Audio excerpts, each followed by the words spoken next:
Hello, and welcome to Dungeons and Devs, the show where we get a bunch of game developers to play together. We talk about game dev stuff, and then we just play some D&D for a bit. It does feel a little bit odd to not talk about something game dev related, at least at the outset. So after we introduce ourselves, we're going to have a little bit of a question and answer type of period, and then we'll get into the actual game. But first, let's introduce our players. Tonight we have myself, Xavier. I am a 3D character artist at Insomniac Games. I'm currently working on Spider-Man for the PS4.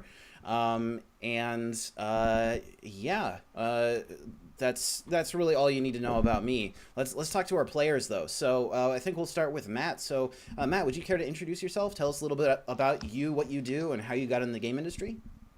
Hey, I'm Matthew Thurston. I've been making 3D characters for about 3 years.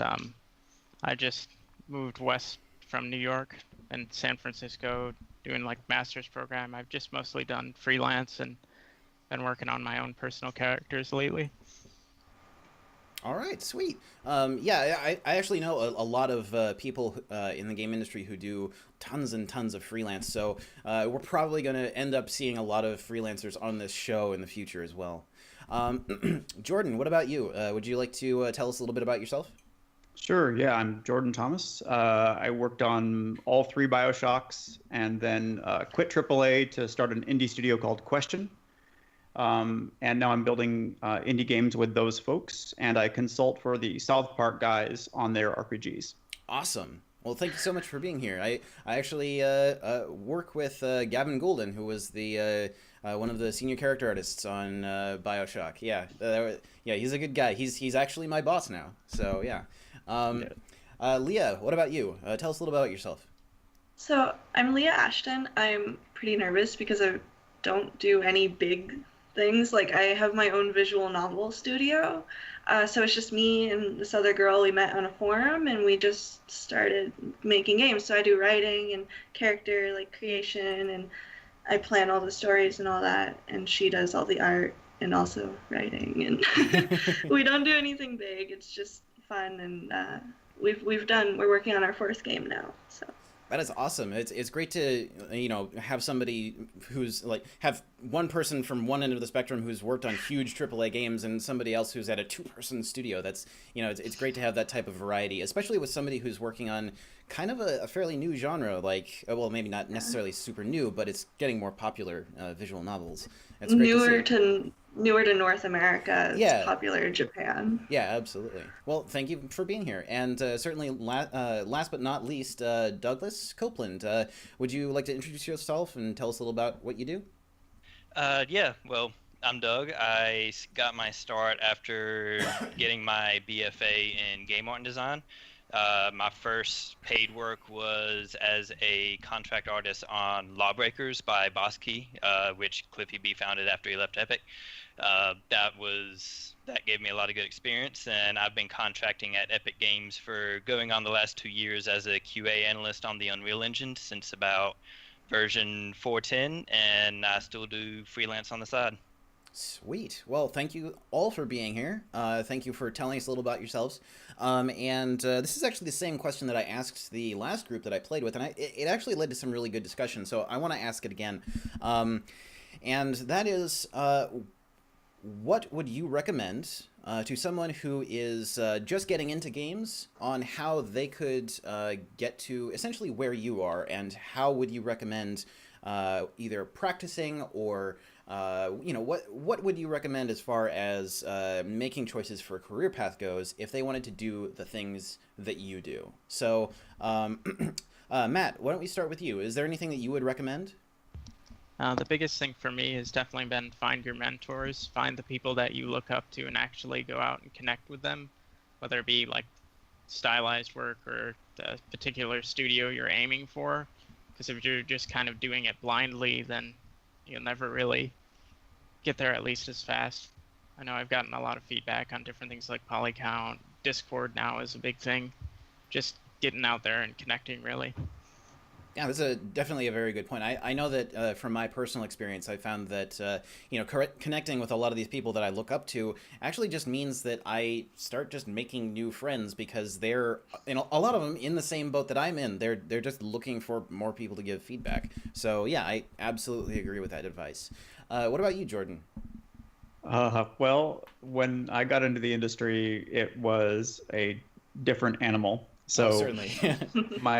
the advice that I have to offer is really just work on something that you intend to finish, something playable as soon as possible, whether that's a mod or a small game that you release on itch.io, or just a contribution to a larger project that people are doing as students, as long as it's going to end up playable. Because the talking game of resumes and interviews and all of that is extremely misleading, and the people who would be hiring you are very jaded. And yet a playable piece speaks for itself. And if you can articulate what you did on that, it's going to take you so much further than any amount of, for example, making your resume look like a D&D character sheet. That's neat, but show me something that I can actually touch.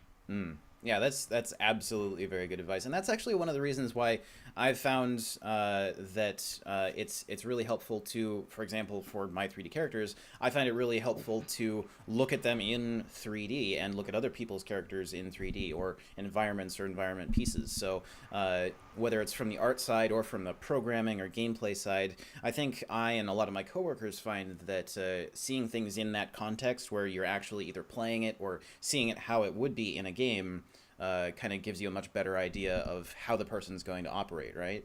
Without question. And things are different now. The access to the tools is such that I really wish that Unity, for example, had been around when I was getting into the industry. So I strongly recommend the free version of Unity. I found it easy to learn, and I didn't have much time to learn a new engine when we were making our first indie game. I imagine that if you are solo and just looking to get something working on screen, that would be a massive resource. Yeah, absolutely. Leah, what about you?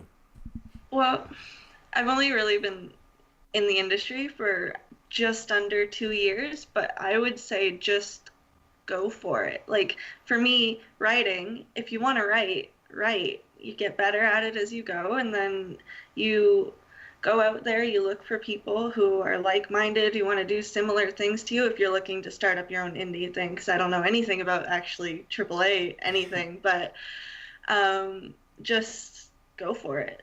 Do it. Like, set realistic goals and just do what you want to do. Yeah, I think that everybody here could probably relate to that, the just getting out and doing it, because you can't get practice without actually doing something, right? Mm-hmm. Yeah. And Doug, what about you? Is there anything you'd recommend? Yeah, well, as another one of the on the younger end of the industry spectrums, it's been about 3 years for me. Definitely, it's the hard truth of say goodbye to sleep and say goodbye to a lot of your social life, because you're not going to get finished products. You're not going to, stick out from the competition, of which, like he was saying, the access to the tools is such today that the competition to get into the industry today is massive. And if you want to get in, you have to want it, and you have to be willing to do whatever it takes to make sure that you stand out from the crowd. And along with that, social networking. Like, I actually found out about this because I interact with Xavier quite a bit on Twitter, because he posts some hilarious stuff and also awesome character art stuff. But like, you've got art trends that, they hashtag, and you start seeing different people's art and it picks up. And the last thing I would recommend is have a passion, have a driving force. Like, for me, getting into the industry, like, it was Insomniac that made that happen, because 1998, Spyro the Dragon, the first game I ever actually physically owned, still own all 3 physical copies to this day. And, it keeps that passion. So no sleep, passion, and network. Pretty much my life. yeah, I think we can all relate to that to some degree. I've certainly been in that boat before. Well, thank you guys so much. I know that it's great for me to hear all the advice that you guys are able to give, because you know, a lot of it is stuff that I need to internalize, and I know that there's a lot of people out there who have more or less experience in the industry than I do. Even in just this game alone right here, who can benefit from it. So thank you guys so much. But with that, I think we're ready to jump into the game, or at least I am. Are you guys? Oh yeah. All right. Well then, let's do it. Let's get into this. Let's play some goofy D&D. So, the Adventurers Guild. It's a very large organization. It spans multiple countries, multiple continents, really.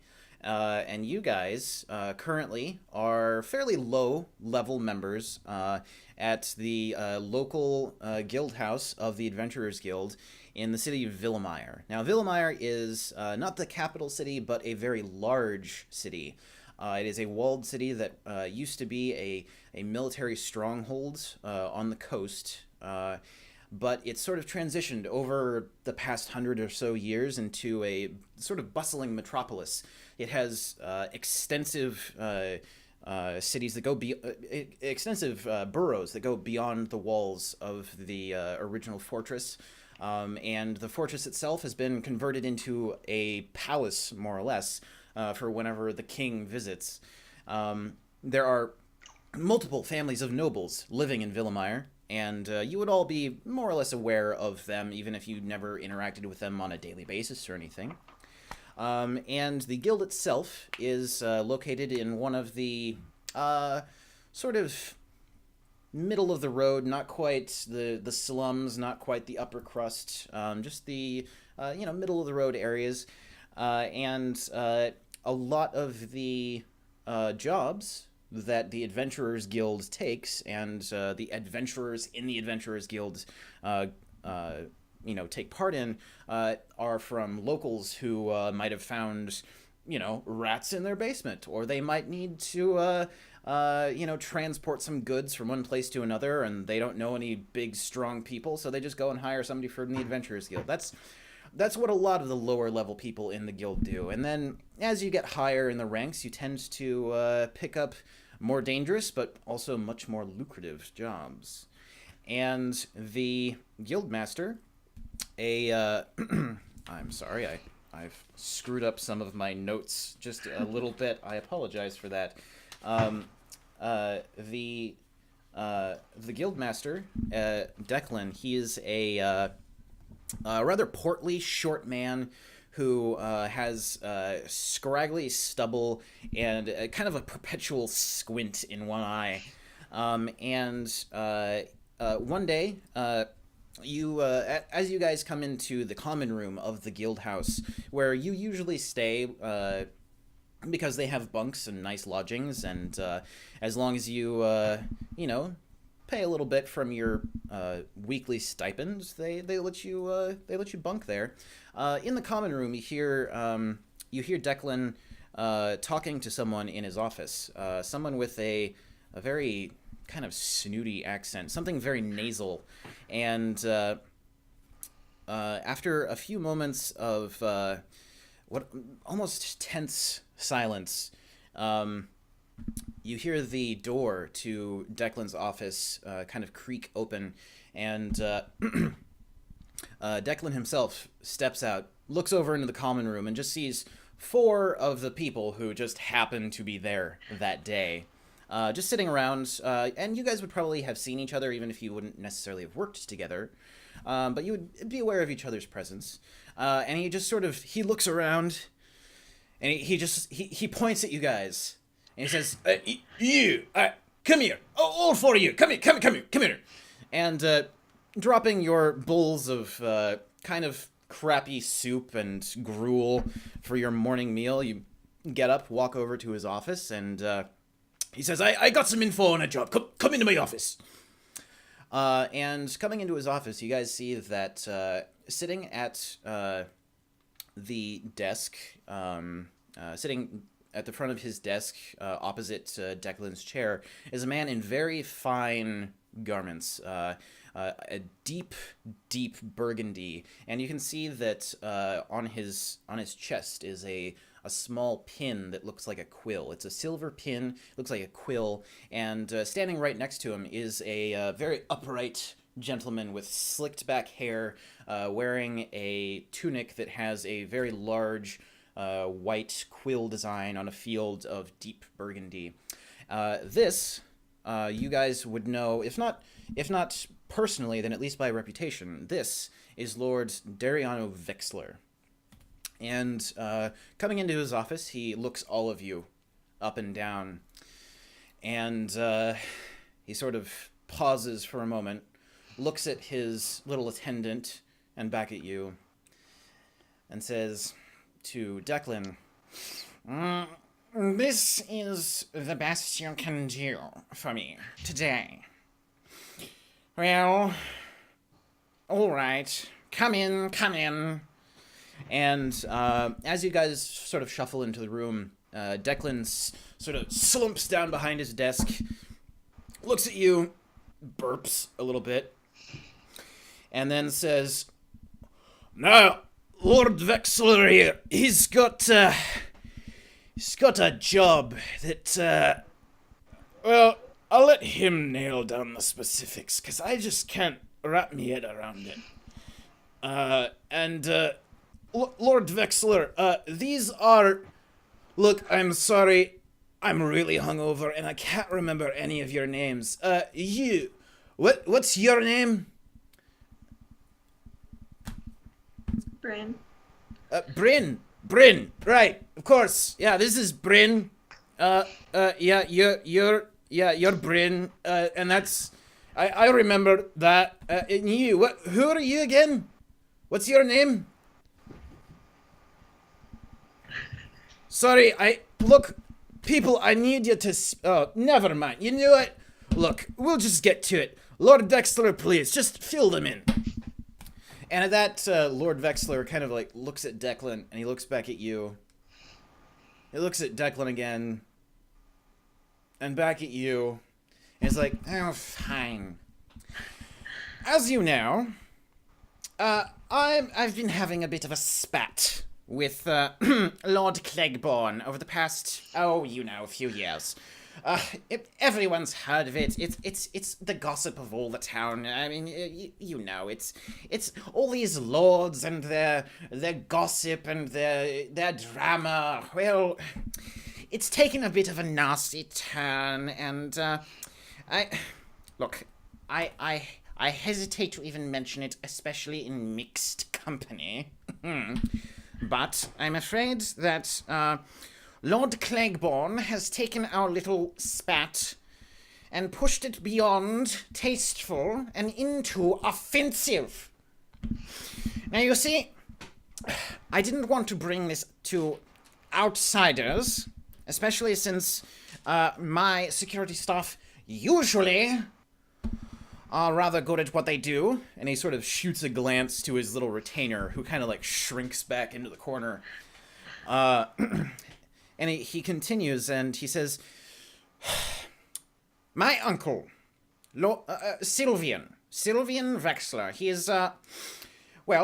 is one of the Royal Company of Combat Instructors, and about 2 days ago, he was at Lord Cleghborn's manor, and he overheard Lord Cleghborn himself talking about an assassination attempt that he would like to make on me.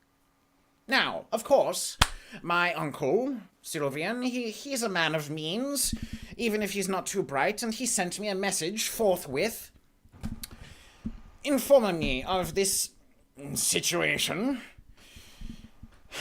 And, of course, Lord Cleghborn found out that he'd been heard discussing assassination attempts, and now he is imprisoned. He has kidnapped my uncle. His goons, his henchmen, went to my uncle's house in the dead of night and kidnapped this poor, defenseless man. I cannot stand this. I need you to go to this den of iniquity that Lord Clegborn is running and rescue my uncle. I simply cannot abide my relatives being kidnapped by strangers. It's just unconscionable. I kind of step up and speak forward, and you guys see a silver female dragonborn in flowing scholarly robes. I step forward and go, so he was kidnapped based off of a rumor, and you want 4 random people to go busting into a prison. It's not a prison. It is one of Lord Clegborn's, one of his whore houses. My God. He's a filthy man. Ugh. So, how nasty are you okay with this getting? Because this doesn't sound like it'll be easily done.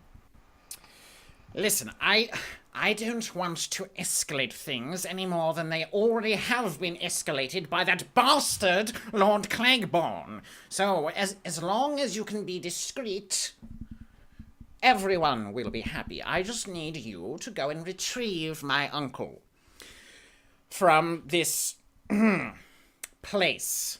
God. Ugh. Oh, yes. I am, sorry, go ahead. No, go ahead.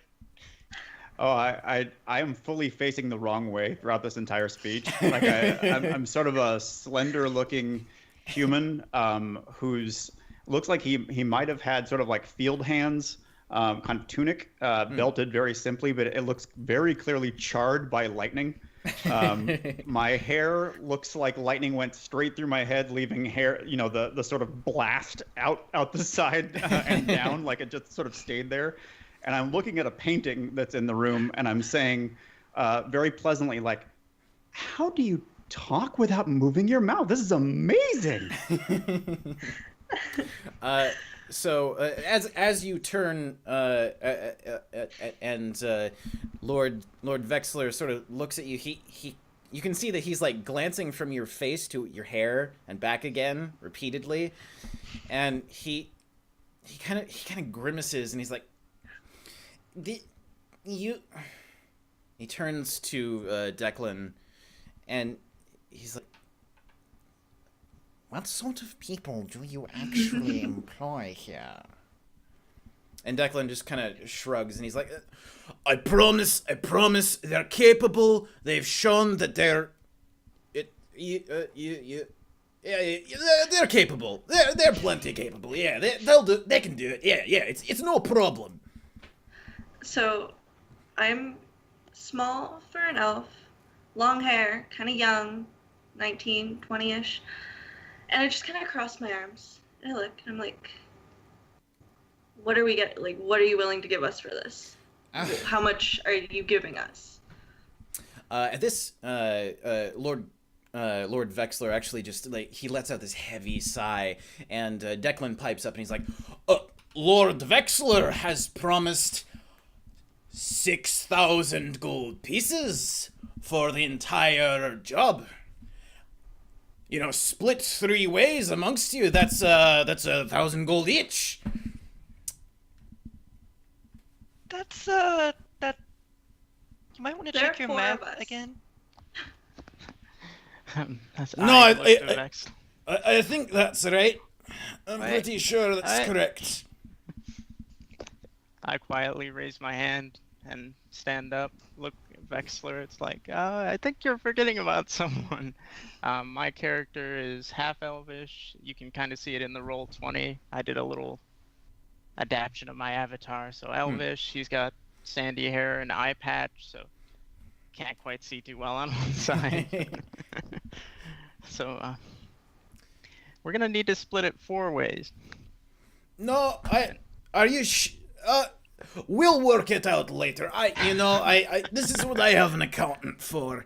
But Lord Vexler has promised that he'll be paying all of you very handsomely. Isn't that right, Lord Vexler? Lord Vexler kind of like gives him a bit of side eye, and he's like, yes, you will be compensated very handsomely. Now, I have some very important appointments to get to. If there's nothing else, I expect this to be done within the next couple of days. I'm throwing a gala. I can't take care of my children. I need my uncle there. He's a teacher. He can, he's used to children. God, I hate children. Now, if there's nothing else from me, I need to go. I walk straight up to him, realizing that sound means there's something else talking.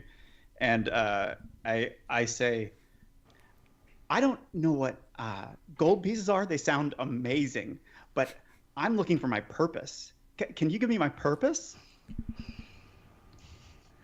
So Declan and Lord Vexler just kind of share a glance and look at you, and Declan's just like, you know what? You'll be fine, laddie. You'll be fine. And he's kind of like trying to placate Lord Vexler, and he actually starts to kind of like shove Lord Vexler out of the room, just like, okay, thank you for coming, my lord. It's very good that you were able to come. And as he's shoving Lord Vexler out of the room, you can hear some mild protests, but it seems like Lord Vexler wants to get out of there anyway, so he's not complaining too much, or at least as much as you'd expect a snooty lord to. And on the way out, you actually hear Lord Vexler talking to somebody outside, almost as if like he bumped into somebody he knew. And at this point, Declan's like, "Oh, Lord Clegborn, it's so good to see you in the guild house today. Please come in. We were just discussing our next job. Perhaps you'd like to contribute." And he sort of ushers in a sort of short, portly man who is also dressed in very, very fine clothes. This time, a deep green. And on his on one shoulder, you can see that he has a sash that actually comes across. It's a light blue color, and it has very nice embroidery. And Declan kind of ushers him in, and he's like, just go with it. Just go with it. Roll with this. Money. Roll with it. And he ushers Lord Clegborn and two of his attendants. One very, very tall, lithe woman who's in black leather armor with sort of peaked shoulders, and who has two knives across her chest, and then a scimitar across her back, and then a shorter but still very skinny man who is completely bald. Neither of them introduce themselves, but Lord Clegborn actually comes in, and he says, "Oh, well, I didn't realize that you consorted with the likes of Lord Vexler. My, we've been having a bit of a spat lately. He thinks that I'm doing some terrible things, but it's all just gossip and hearsay. But thank you for having me. Oh, I didn't introduce myself. I am Lord Clegborn. It's so nice to meet all of you." And he sort of extends a hand out to each one of you to sort of shake your hand. "It's so nice to meet the common folk in their natural habitat." I immediately shake his hand and say, "You seem extremely trustworthy." And he gets like a joy buzzer worth of electricity off of my right hand. Oh my. Yes, I am very trustworthy. Thank you. He sort of like brushes past you and sits down in the same chair that Lord Vexler was just sitting in. And Declan is kind of standing there in the doorway, like looking towards the exit and then back into his office and back towards the exit. And then his shoulders kind of collapse. He's like, "Oh, God. I thought I'd never fucking leave. Oh, okay. And he comes and sits down in his chair again, and he's like, "Lord Clegborn, it's so nice to see you. What are you doing here? What can I do for you? What can we do for you?" And Lord Cleghorn pipes up again, and he sort of looks out the door, and he gestures to one of you to close the door. I'm standing pretty near the door, so I just, like, with the tip of my tail, kind of reach up, close it, and just kind of, I kind of raise what passes for an eyebrow for Dragonborn at him behind the desk, just kind of like a, And he nods at you, and he's like, "Oh, thank you, my fine, scaly friend. Now, to business. I will keep this brief. I do have some appointments to get to. You know, being a lord, it's very... it's tiring. I must say, it's terribly tiring. But, to business. And, he sort of puts one hand out, and the man who came in with him, who's completely bald and shaven, hands a what essentially looks like a manila folder that's sort of bound in parchment over to Lord Cleghorn. It's a good inch thick, and Lord Cleghorn just takes it without even looking, and he starts flipping through it, and he says, "Now, Declan, I've been having some terrible trouble lately. You know, that Lord Vexler, he seems like such a nice man when you first meet him, but then he just starts tossing around rumors, willy-nilly. It's terrible. I must say, I don't like him one bit, but don't tell him he's invited to the gala next week. But don't tell him that either. It's a secret. I want him to see the RSVP in person. Now, back to business. Lord Vexler is under the mistaken impression that I have somehow absconded with his uncle, who is just a lush. The man is terrible. He's constantly drunk. I thought he was a reputable instructor. But, you know, around my children, he is constantly swilling alcohol. My God, man, it's terrible. So, naturally, I let him go. But Lord Vexler is under the impression that I would do something as terrible as try to assassinate the man, or Lord Vexler, or something. I don't know. There's talk of an assassination, but it's all poppycock.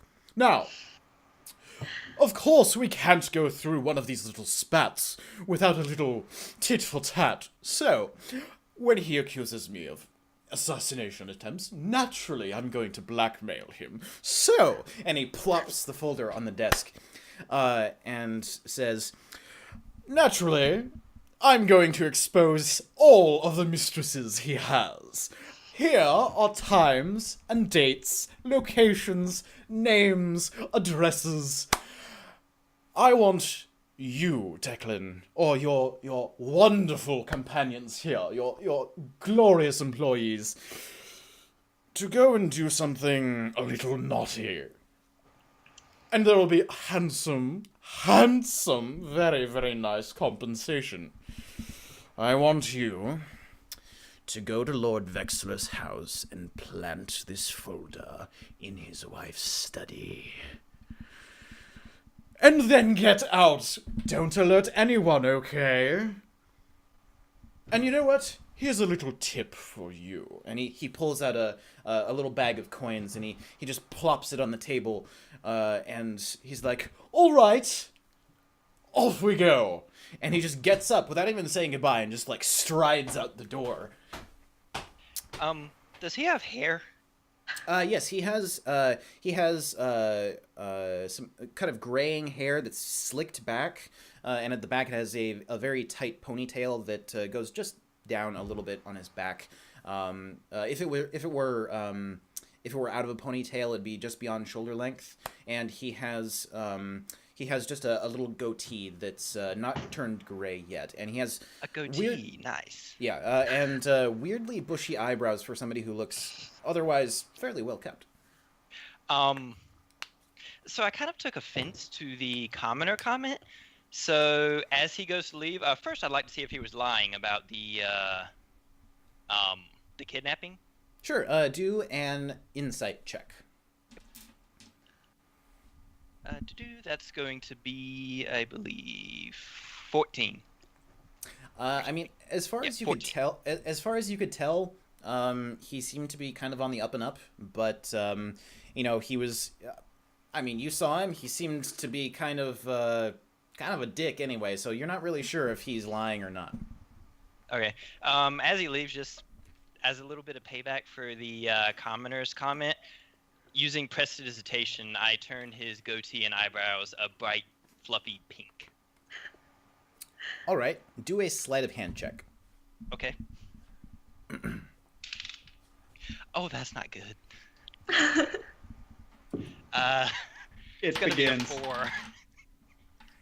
Yeah, that's gonna be a 4.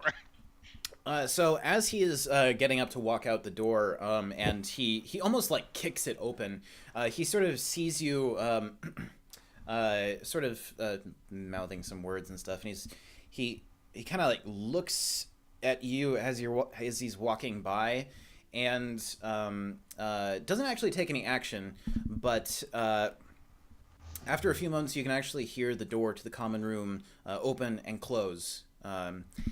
And then a couple of seconds pass, and then you hear footsteps coming back to the room. Okay.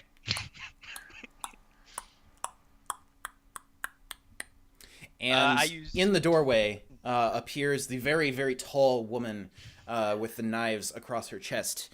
And she comes back in, and she leans directly over you and sort of looks into your eyes and just stands there. Just stands there for a good 5 seconds. Not doing anything. And it doesn't even seem like she's breathing. Her eyes don't move. They're locked on yours. She doesn't flinch. She doesn't move. Looks like she doesn't take a single breath. And she leans back. And she walks back out the door, staring at you the entire time. And you hear her walk away and I close the door. just try to keep a deadpan, innocent expression, just like. All right. I look at the elf and say, their proximity suggests they're the best of friends. Just kind of like roll my eyes and back off and let everyone do their thing. Not interested in getting part of that mess. I'm sort of like half asleep over on my side of the room. Just like waking up, starting, then falling back asleep. All right, so at this, Declan sort of like looks at this entire interaction, and he's like, "Lad, that was ballsy.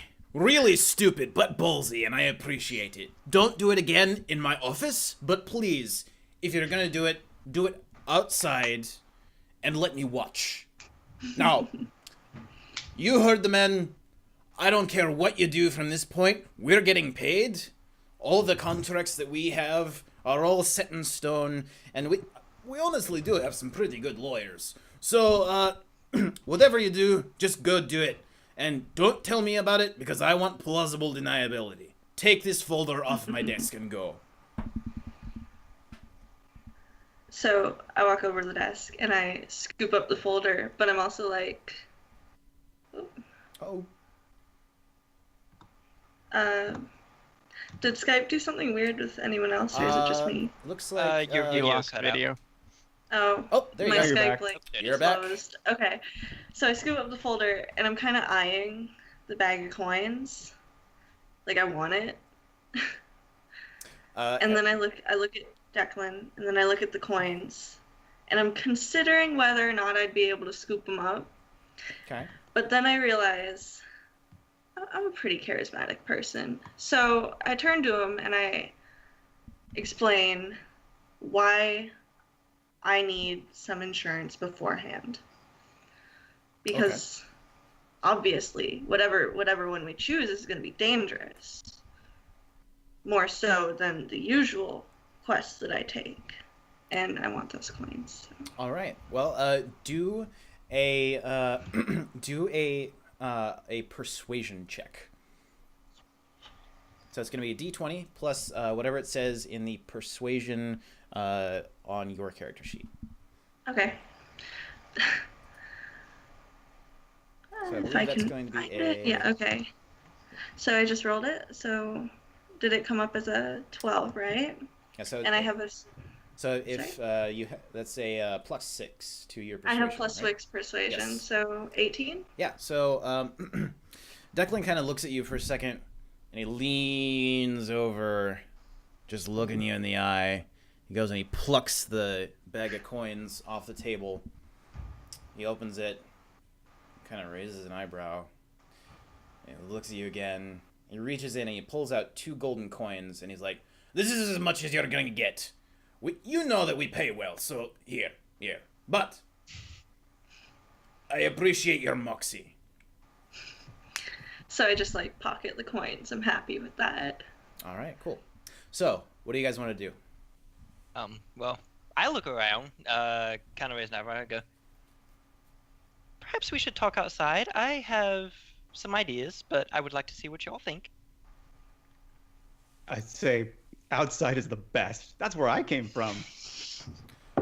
Yeah, I agree. Outside's pretty good. And like I said, plausible deniability for me is pretty good as well. So, get the fuck out. And he sort of like shoos you out of his office and closes the door. You can actually hear from behind the door the sort of uncorking of a bottle and the sloshing of some liquid into it. As we're leaving, I would like to check and see where those 2 companions went, like the tall woman and the bald man. It seems that they left with Lord Cleggborn. You didn't. They went out with him, and it seems that they actually left the guild hall. So I'm just like standing there with my hand in my pocket, cradling those coins and like looking at everyone else because I'm just like, whatever you guys want to do, I get paid no matter what. So It seems like we start walking out to hear your ideas. Yeah, I'll kind of lead the way actually outside into the this is in a city, right? Yes, you guys are in a city. It's a pretty large city. It's got about maybe like 100,000 people, and it's a very large like merchant and trade hub. Off to the east, there is a port that leads to a large bay that then opens out into an ocean. And then to the west, there is essentially just farmland for a good 50 or 60 miles. The city itself is a couple miles across, and Lord Cleggborn's estate is in the northeast quadrant of the city, and Lord Vexler's estate is in the southeast quadrant of the city, closer to the docks. You guys would be aware that like where their estates are, and you depending upon the type of person you are, you may or may not know where some of the higher end like brothels and stuff are, where Lord Vexler's uncle might be actually held at the moment. Yeah, I kind of walk us outside and just look around, see if anybody's is there anybody who I know is, or I would recognize as being on retainer or affiliated with either of these 2 lords nearby? Sure, do a perception check. Tonight is not off to a good start. That is going to be a grand total of 6. Yeah, I mean, looking around, the guild hall, which is in the southwest quadrant of the city, is actually in kind of one of the main streets, and there are a lot of street vendors and a lot of hustle and bustle. Just looking around, there are a lot of people. There's a lot of movement. It's hard to pick out anybody who is specifically affiliated with either Lord Cleggborn or Lord Vexler. I mean, certainly they have their colors in many places around the city, and they own lots of businesses. But it doesn't look like there's anybody specifically who like works with them closely. Okay. Well, once we're all gathered up, I'll look at the gathered group and just say, well, quite frankly, I could care less for either of those pompous shits, but we're getting paid, and I'm not too keen on letting people stay kidnapped. So, I mean, that seems like if we're gonna get paid for doing something shisty, might as well do the one that might get someone out of imprisonment. I look and nod as well.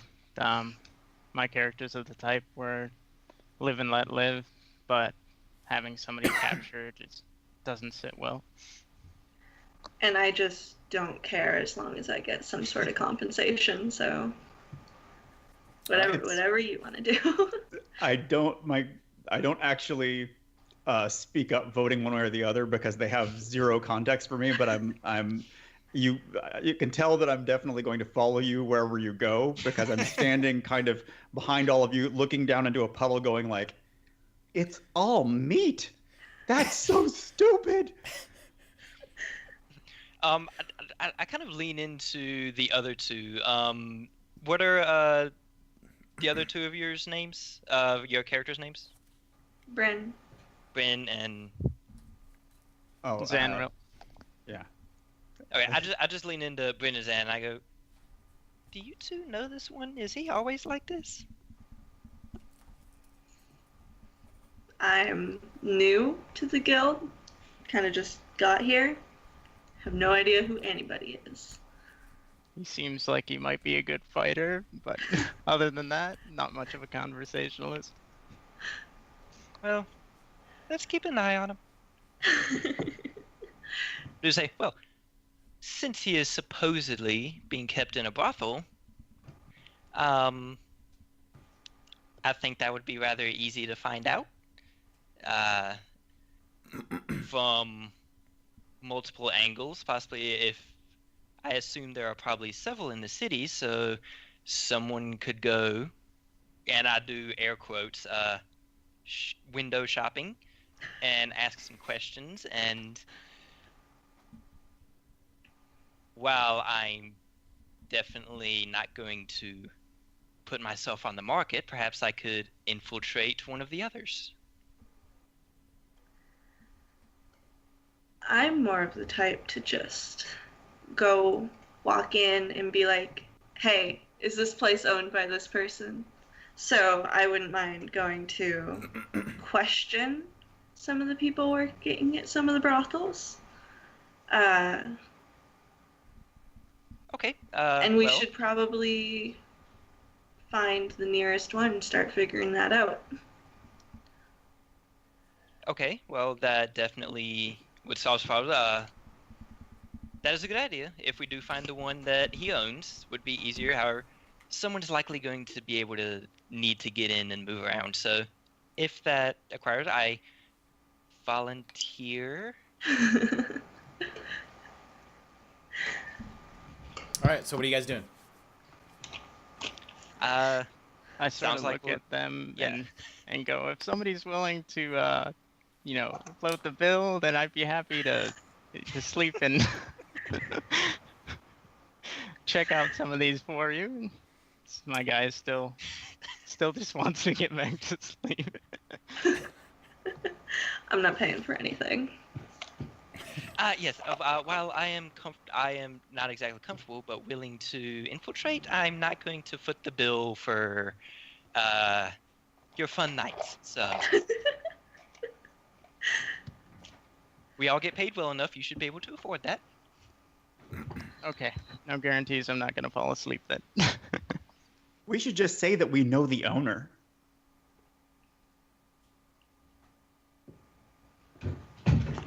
We could try it. All right, so Try. where are we starting? He's trying that though. Yeah. We'll. So I guess we'll try to hunt down the nearest brothel. Assuming a big city like this, probably not hard to find. There are several brothels in the city, and you guys would probably know like the general locations of one or two of them. If you're like trying to look for a specific one owned by Lord Vexler, or rather by Lord Cleggborn, you could do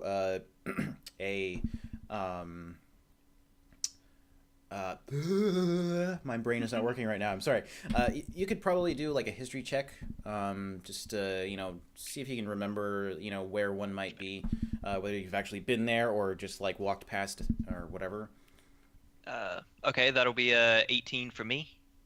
Yeah, you do remember seeing one of the more high-end brothels, and actually from the outside and just seeing the people who sort of hang around, it doesn't even look like it's just a brothel. It actually seems like it's more of a like a high-end bar, and almost like the idea of an Old West saloon where it's like a bar on the bottom and brothel up top. That same sort of idea, except it's almost like a hoity-toity affair with lots of gentry going in and out at various times of day, both men and women of all descriptions, but all of them very well dressed. You're not really sure who the owner is, but you know that it is in the same district as Lord Cleggborn's manor. Okay. Okay, yeah, I'll lead us to that one, and then I'll turn to Bryn and go, well, would you like to ask the questions while I attempt to blend in, so to speak? Okay, so I'll walk in and probably beeline it straight to the bar. Okay. And get a drink, but also while I'm doing that, talk to the bartender. And, try and ask him, like, subtly, like, if he knows the owner and all right. stuff So, like so walking into this establishment, it's a good 45-minute walk there, and you guys see other similar establishments along the way as you go to this specific one. But this one it's really hoity-toity, and the building itself is actually quite beautiful. It's it looks like an old mansion. And it has sort of a Baroque look to it. And entering through the front doors, which are two large French doors which open inward,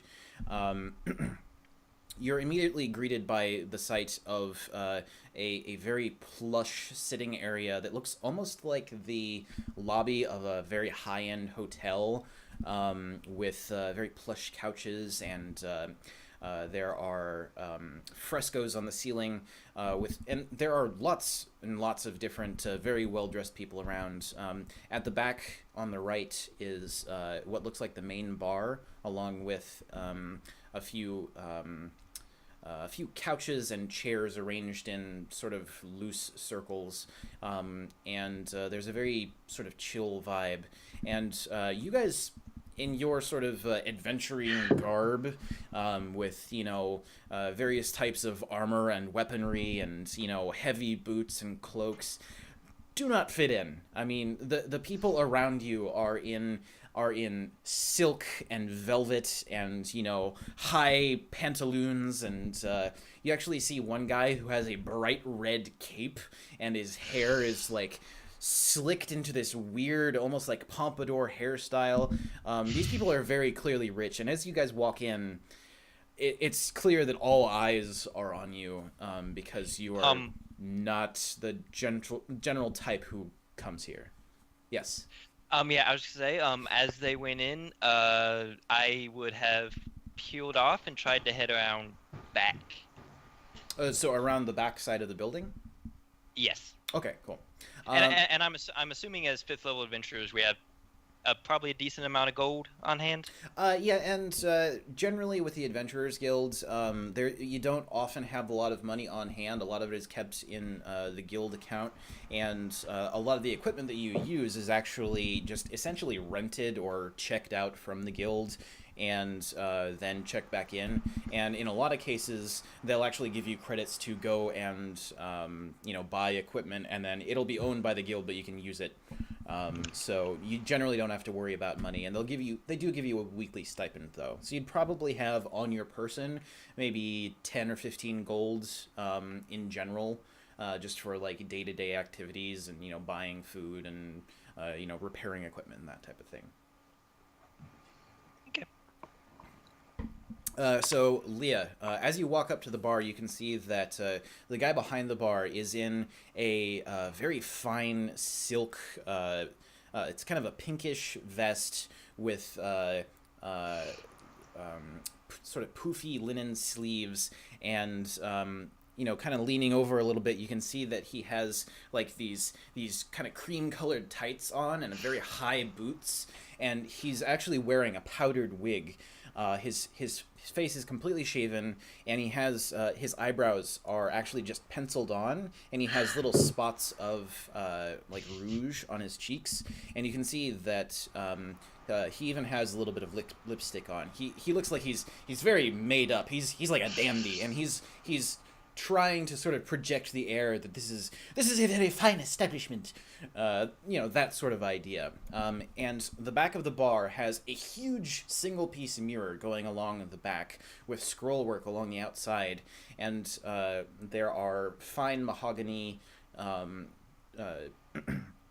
cabinets below this mirror with glass windows on them and gold tracery. And in those cabinets, you can see all manner of different spirits in very, very fine bottles. Okay, so I would start by asking for cheapest alcoholic beverage. Just be like, I want a drink, but it's not so that it tastes good. I just want to drink it. All right. So he he kind of like squints at you and gives you a slight sneer, but then he's like, all right. And he goes down to the very, very end of the bar by the wall, reaches down and starts rummaging around for a second, and he pulls out this bottle that looks kind of like it's kind of dusty, and it looks like you know how you imagine a potion bottle where it's like round on the bottom, it has a long stem on top.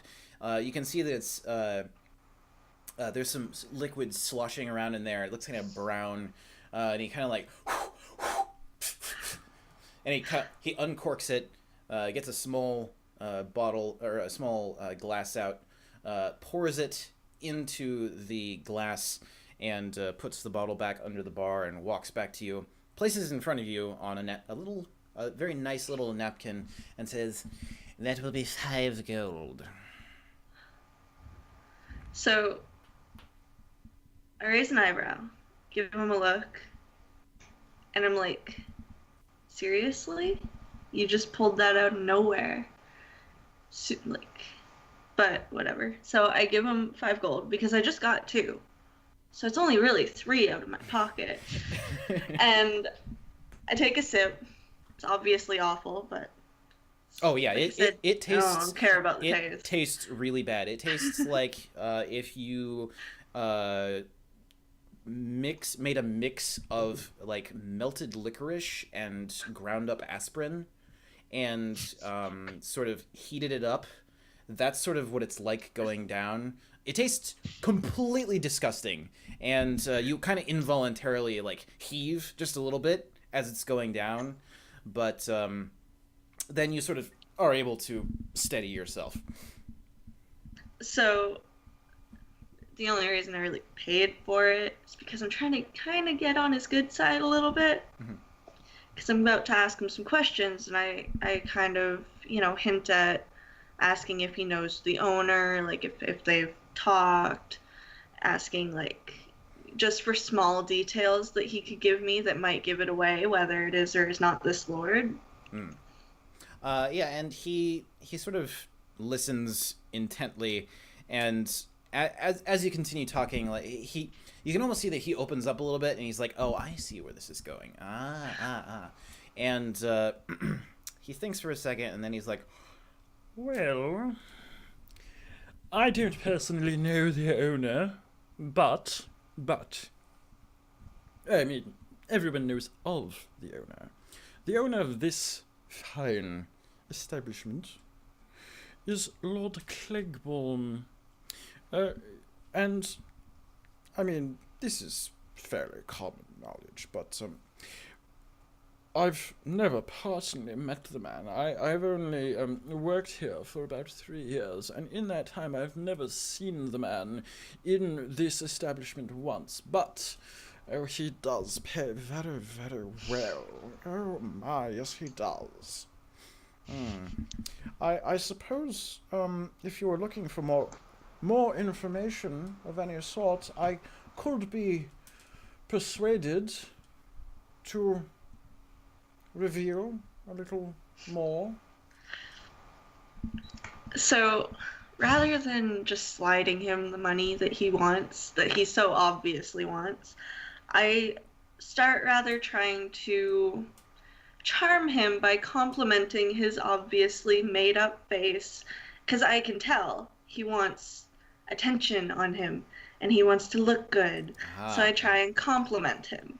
Okay. And be like, well, you know, for such a stunning looking fellow, how could you ask for like this gold for me? Don't you want to help someone? And like, you look so great, and you obviously, like, you're fine working here, and you just said that he pays so well.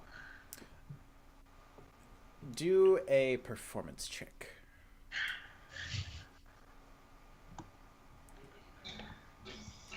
Okay.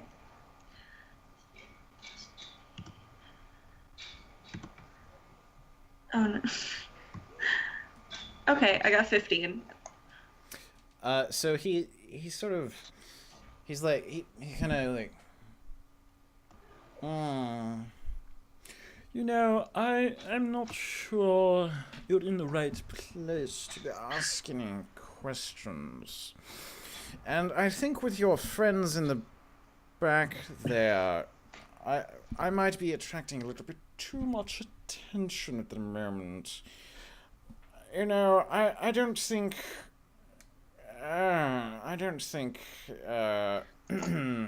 we're going to continue this conversation. As he's hesitating, I like pull out another 2 coins from my pocket and put them on the counter.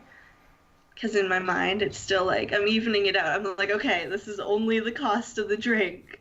I'm like, it's not that bad. I'm like, I'm gonna get more money later on if we do this. So I slide him the 2 coins, and I just kind of look at him. And I'm like, I don't know them. Like, and so he kind of like leans forward again, and you can see that he's actually put his elbow on the coins, and he kind of like makes himself comfortable, and the coins just disappear. You don't actually see where they went. They just kind of like, he like, as he leans back, they're just gone. It's weird. And he's like, You know, I suppose it would be better if maybe you told me possibly what you were, looking for. Maybe your friends are going to be a little more persuasive? I don't know. But I mean, I do know lots in of the things. background, like, I am clearly walking up to these very well-dressed people, and like, he's saying, like, you know, with your friends attracting too much attention, like, during all that time, I'm walking up, grabbing people by the shoulders and saying, just nakedly scanning their appearance and saying, you look like you have purpose. Tell me, what's your purpose here? And just like inches away. So glad I'm not inside right now. all right. And I sort of slide up speaking a chair to the corner of the bar and start eyeing that cabinet you mentioned earlier with all the gold engravings. All Sort right, of fiddling with the... Well, as you guys are getting up to this mischief inside, what is Sayet doing? Okay, I'm gonna sort of wander around back looking for a back entrance, and specifically also any windows, doors, cellar doors, basically any points of entry or anywhere I could see into the building. Okay. Do an investigation check. Okay, 14. Okay, so as your friends go into the main doors of this thing, you kind of continue around the block and just sort of, scanning this building, taking a look at it. And it's a very, very nice building on actually a surprising amount of ground for something in this large of a city. It actually has some lawn out front along with some large trees, whereas the houses and buildings next to it are just essentially like building, sidewalk, and alley. So it kind of like stands out anyway as being a little different from everything around it. You can see that it's 3 stories tall, and there is an east wing and a west wing, and then the center, which is it has 1 additional story in the center, but it looks like that additional story is just windows to let more light into the center of the center of the 3rd story.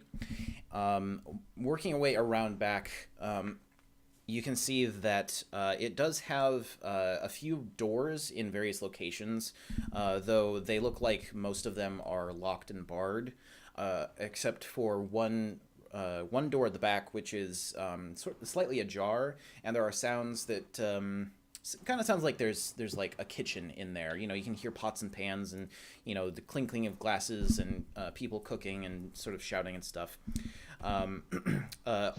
Along the back wall, there are also several crates stacked with fresh produce that look like they were just bought at the market that day. And you can see that on each floor there are very tall windows. It seems like each story of this building is maybe 15 feet high. So the windows go almost from floor to ceiling on each floor, and they are a lot of them are wide open to let the sunlight in. There are on the first at the top of the first floor there is sort of an awning around the outside of the entire building, which is about maybe a foot wide, and it looks like it's just kind of like let the rains slough off a little bit. And the 3rd floor has a very high peaked roof, which has windows kind of coming up and out. And it looks like on the 3rd floor, a couple of the windows are actually completely open, not just with the shades drawn back. They're actually opened to let some of the air in from the docks. Mm-hmm. Okay. Any of the windows that are on the ground floor, as I'm walking around, I want to kind of peek into them. I'm specifically looking for anything that looks like it would probably be attire worn by the let's say evening employees. Evening employees, gotcha. So like any sort of uniforms or something like that? I'm looking for whatever the the ladies of the evening. Yes. You mean? Yes. Okay. Dragons of the evening, please. Yes. Or dragons of the evening. Yes. Yes. Looking around, you don't actually see any of that type of thing on the first floor. It looks like the first floor is actually mostly well, there's the large front area, which takes up most of the first floor. On the east side of the building is a large kitchen area, which you can actually see into. They have very large stoves. It's almost like an industrial type kitchen or a commercial kitchen. Lots of iron and steel, lots of porcelains and things. And then on the west wing, it looks like almost like they're conference rooms. You don't actually see anybody in them, but there are, from what you can see, there are 2 of them. One of them is a little smaller than the other. Both of them have large tables in them. The one that the one on the farthest west side has a table that's a good 15 feet long, and it has maybe a dozen chairs around it. And it looks like it's there are a few staff moving around setting it up. It looks like there might be some sort of I don't know, meeting or lunch or something that's going to be happening in there soon. So nothing really on the first floor. The second floor windows, you said those are pretty much like floor to ceiling almost? Yeah, a lot of them are. Are there buildings of similar height around this building? Yes. There is a building. So the building itself is actually on an intersection. So it touches a corner of the intersection. But then on the north and west sides, there are two buildings of very similar height. And there is a gap of between 5 and 10 feet between the backside of this building and the building behind it, and then a slightly larger gap, maybe 15 feet between the building to the west. Okay. I'm gonna kind of go back to the the northwestern corner of this building, like basically the farthest away from the streets possible, where there are buildings on all sides. Mm-hmm. And is there anyone currently around outside? Yeah, actually, there are quite a few people. There's kind of a lot of movement, a lot of people going into various different shops. This is kind of not necessarily a commercial district, but there are lots of little small shops on the first floors of all the buildings. Okay, so this isn't an alley. It's more like it's another street. Yeah, it's. I mean, the building behind the building that you're looking at looks like it's residential, but it's got some small shops, and there's sort of a wide alley between this building and the building you're looking at. The same with the building to the west. It's a wide alley, but it's much wider than the other one. Almost wide enough to like drive a cart down, like a horse-drawn cart or carriage or something. Well, never mind. That throws that plan completely out. Okay, I'm just gonna to get things back to that. I want to keep a lookout outside for anyone who comes out who looks like, or anyone that comes around that looks like maybe they are one of the evening employees, or this place probably runs 24/7. Basically, any of the male or female persuasion who look like they dabble in the backroom business. The evening arts. The evening arts. Yes. Okay. Yeah. Do a perception check. Oh, that's not good. 7. From what you can see, I mean, there are lots of different people in lots of different type of dress moving around this general area of town. I mean, some of them are in kind of skimpy attire, for lack of a better term, but it's a little bit difficult to tell, given, like current fashion trends and whatever, who might actually be in that business. I mean, and with the kind of foot traffic coming in and out of this brothel, it's difficult to tell. And there's a lot of both male and female foot traffic coming in and out. Yeah. Okay. I'm just going to kind of keep vigil out there until they eventually emerge with hopefully news. And if I do happen to find someone, that's great. Otherwise, I will keep doing that until they hopefully emerge or I'm able to find someone. Okay. So just kind of keeping a lookout and keeping your eyes peeled. Okay, cool. So, Bryn, you smell ozone as I just like pop up next to you at the bar, and I'm holding 15 gold coins, and I say, "There was a man in here. He's quiet now, but these belong to him. How much does the bartender want for the kidnapped guy?" And I'm just holding them up to you like I'm going to offer them to him if you don't stop me. Okay, so immediately I grab the coins from you and find your nearest pocket and just shove them in your pocket, and I just kind of give you a look and I'm like, what the hell are you doing? And I down my drink in one gulp because I don't want to make that last any longer. And I'm kind of trying to figure out where to go with this bartender because I already gave him money, and he's not giving me any information. So I'm just kind of looking around. I'm like, I don't know what to do from here. So I try and figure out if there's anyone nearby who might have some information. So before you're actually able to move away or do anything, the bartender actually places a hand gently on the forearm of Nimbus, Jordan, and says, "Oh, hold on. No, we're going to get along just fine. Please continue. Yes. All right. Well, you can tell that my head is turning towards him to repeat the story that we're looking for a kidnapped guy, but you have time because I'm like fascinated by his makeup and stuff. So there's a fraction of a second where you could stop me if you want to. So, I'd quickly, like to try to stop him. clamp my hand over his mouth because I'm standing right there. Okay.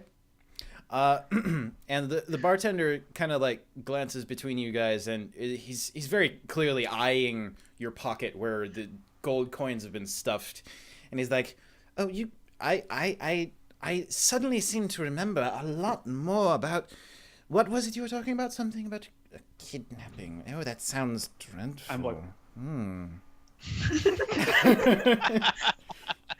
I try to give her some distance by dragging Nimbus back to one of the seats. "Oh, no, you don't have to go. No, come, please. Your money is very good here." So I step between the bartender and my friends there, and I'm just like,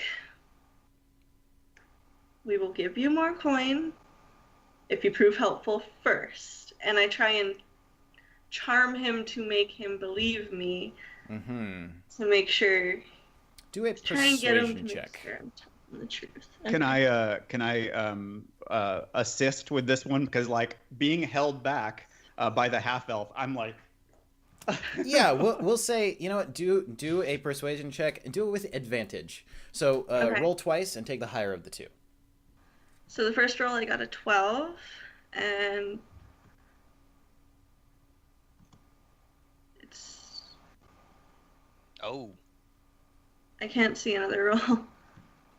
Oh. Oh, Yep. that is Sorry, a I wasn't scrolled up 19. to the top. Yep. yeah, base 19. Yeah, 19. Wait, I got a what? So a 19. Oh, a 19. Yeah, 19 plus 6. That's Plus that's gonna be a 6, 25. 25. Yeah. So the bartender kind of like he's like he like his you can see his eyes are like locked on that pocket with the gold coins, but he kind of like glances back at you and he's like, "All right. What do you need? Like this I hear a lot around here. What do you need?" "Dude, I'm just in it for the money, man. Just tell me what can I do for you?" So I give him as much or as little information as possible to get the most helpful answer out of him. So basically I tell him like, we are looking for a kidnapped man, but I don't tell him who this man is. And I'm just let him know like it's somebody who has been having some issues with the Lord here, and we want to know if you know anything.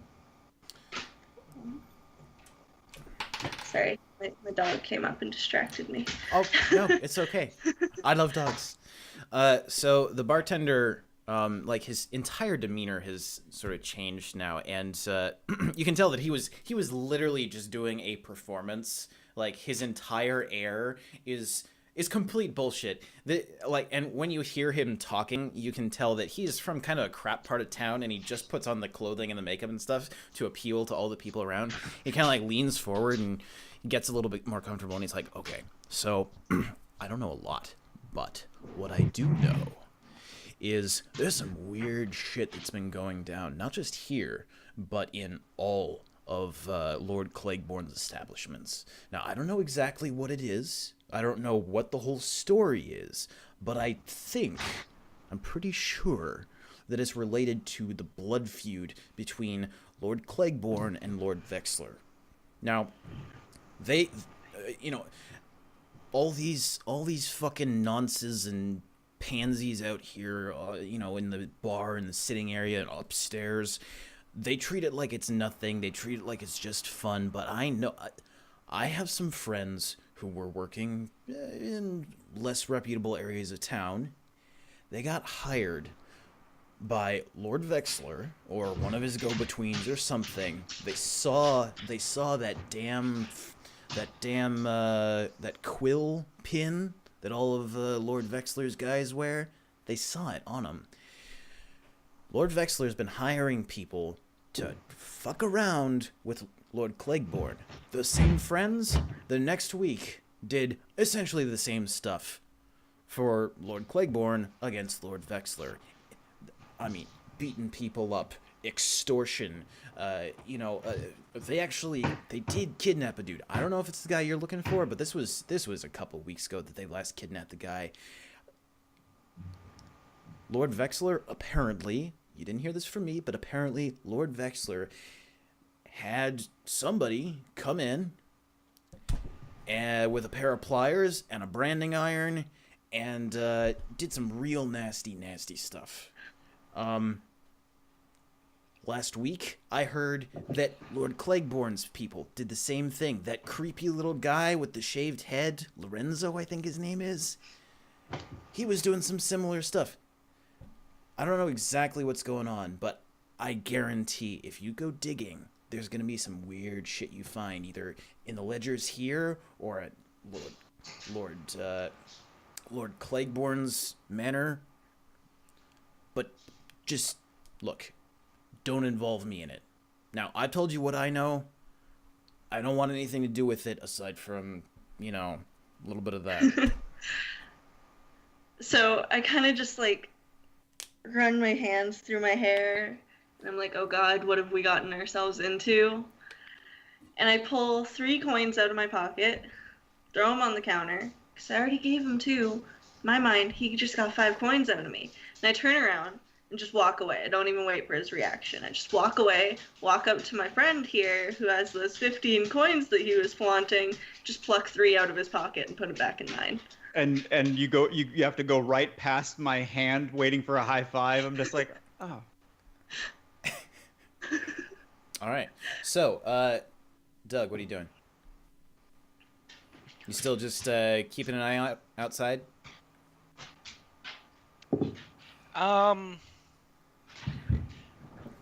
Well, I think, I would grab the other 2 and be like, okay, I just got a lot of information, let's regroup, and I'll share it with everybody. Oh, so you guys want to head outside and look for Doug? Yeah. Okay. I think that would be the best course of action. Okay. So, heading out, you can see that the people in this sort of lobby bar area still have their eyes on you, but they've almost gotten to the point where they're like, oh, they're just fixtures of the scenery. And they were almost ignoring you to a point, and now that you're moving again, they're just like, what's going on over there? But as you leave this establishment, off to your right, you actually see your friend standing right by the alley at the end of this building. What would you guys like to do? So immediately I'd kind of get everyone where it's a little more quiet and kind of whisper and share what the bartender just told me. Okay. Okay. Did we surmise from that conversation that dude is in that brothel? You don't know? He didn't say for sure, but there was a suggestion to check out ledgers and stuff, but that's not really what we're trying to do. So. Well, I sort of, as you relay it, I kind of sink it in. I go, well, if you were able to get that much out of him, perhaps there is more to be gotten at that place, in this building, with the right approach. I mean, we are getting paid, and this does seem to go a little deeper than what we possibly, and sounds like people could be getting hurt. I know not really our problem, but still don't really like seeing innocent people get hurt in the crossfire. And I'm just like, if I'm not getting paid for it, I'm not going to go out of my way to try and fix it. I'm getting paid to find this kidnapped guy. True, but by investigating this, we will be pursuing the goal of finding the kidnapped person so that you can get paid. So I just kind of like roll my eyes, cross my arms, shake my head, and I'm like, okay. I can take care of this investigation tonight. What was the name of this bartender? I need to have a conversation with him. You never actually asked. Yeah, no, I never grabbed his name. So I give a description of kind of what he looks like while he's dressed up, but... Oh, he sounds lovely. Okay, well, I am going to have a conversation with him since it seems like he may be amenable to situations. So, give me just a moment. And loves these gold coins I've been hearing so much about. And so I kind of give you a warning. I'm like, look, I gave him 3 extra coins for his information. He might be a little iffy. So, good luck. Interesting. Okay, ta-ta. I will be back soon. And I sort of turn around, flick my tail, and head into the building. All right. Now that I am separate and probably one of the most normal looking out of the 4 of us, aside from being a dragonborn. I'm just wearing robes. Yeah. The population of this city is largely human and elf, but both dragonborn and half orcs are not unheard of. They are more treated as sort of almost like a regional sort of oddity, rather than being like, oh, you're one of them folks. It's more just like, oh, we don't really see your type of people around here very much. There's no like inherent racism or anything like that. Is it the same with half elves? Yeah, in general. So there's lots of humans and elves and half elves, and that's most of the general population of the city. Far fewer dwarves. Dwarves are not as common around here, but they're about as common as both dragonborn and just half orcs. So just FYI for the general feel of this place. Super cosmopolitan, but racist against the poor. Got it. Yeah, essentially. Yeah. Walking into this establishment, you see the same scene that these folks saw, and as you walk in, it a lot of people sort of look over and take note of you and start whispering to each other like, oh, there's another one, there's another person who's weird coming in. They don't actually like address you specifically at all, but you do see off to your right hand side there is that the bar, and you can see the bartender sort of like scrubbing glasses and putting stuff away, rearranging, cleaning, that type of thing, general bar duties. I'll kind of mosey on over in a casual way, as casual as I really can. Okay. Sit down on the bar near him, and in my between 2 of my fingers, I'm holding 2 gold coins in obvious sight of him, but not really anyone else, and I'm kind of looking out of the corner of my eye at him. Okay. And as soon as you start to approach, he takes notice, and then as soon as he sees that you're holding these coins, he takes notice, and he sort of puts an arm on the bar and leans in, and he's like, "Are you with them?" In a manner of speaking. All right. I told him basically everything I know, but what can I do for you? I mean, I'm always up for earning some coin.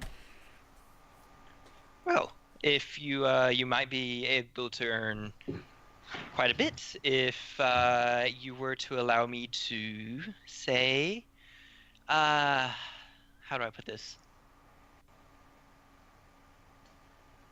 Could you get me in here to work tonight? As in, you working up there?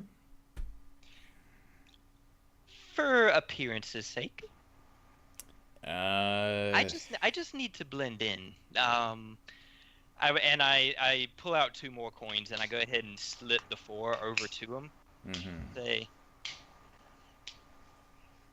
consider that for getting me in, and if I were able to find anything, how does about 100 gold sound once I have fulfilled the contract I'm working on?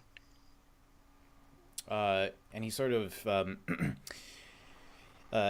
as he's taking this rag that he's just kind of idly wiping the counter with, he just kind of like slides them over the coins, and the coins just disappear off the counter. He says, well, I mean, I don't know how easy it'd be to get you working. I mean, Lord Claiborne and his employees generally have a lot of background checks and stuff that go on, and I mean, the madam here is pretty well versed with all of her employees. I'm not sure what I can do to help, but if you think that there's something you could do to get yourself sort of insinuated in up there, I mean, I could leave some doors unlocked, but that's about all I can do for you. You say the madam here. Is she around? I'd have to check her schedule, but usually she comes back in the afternoon. Well, an unlocked door on the 3rd floor, if you could, would be appreciated. Or excuse me, an unlocked window. Unlocked window. Yeah, that is certainly doable. I slide 2 more over to him. And he sort of wipes them away again. It's actually kind of funny. You don't hear any like clinking or anything of the coins. It seems like he's pretty well practiced with this type of thing.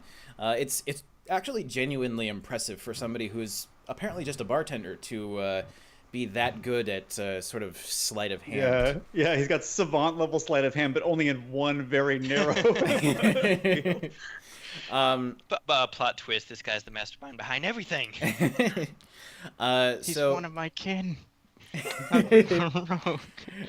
so he sort of thinks for a second, and he's like, okay, if you come back tonight, say just after midnight, on the 3rd floor, the westernmost window at the rear of the building will be unlocked on the 3rd floor. Okay. Well, I'm sure you will have nothing to do with that, so I will return later to speak with this madam. I imagine there are checks, but I imagine she also doesn't get much exotic flair, and I just do kind of a hand. So maybe I can ingratiate myself on my own graces, but whoever leaves that window open, it would be much appreciated. And if I am able to find anything, then my offer for further reward stands. Well, I greatly appreciate that. But now, I think you're drawing a bit of attention, so I'm going to have to ask that you either buy something or kind of make your way out. What's the cheapest drink you have?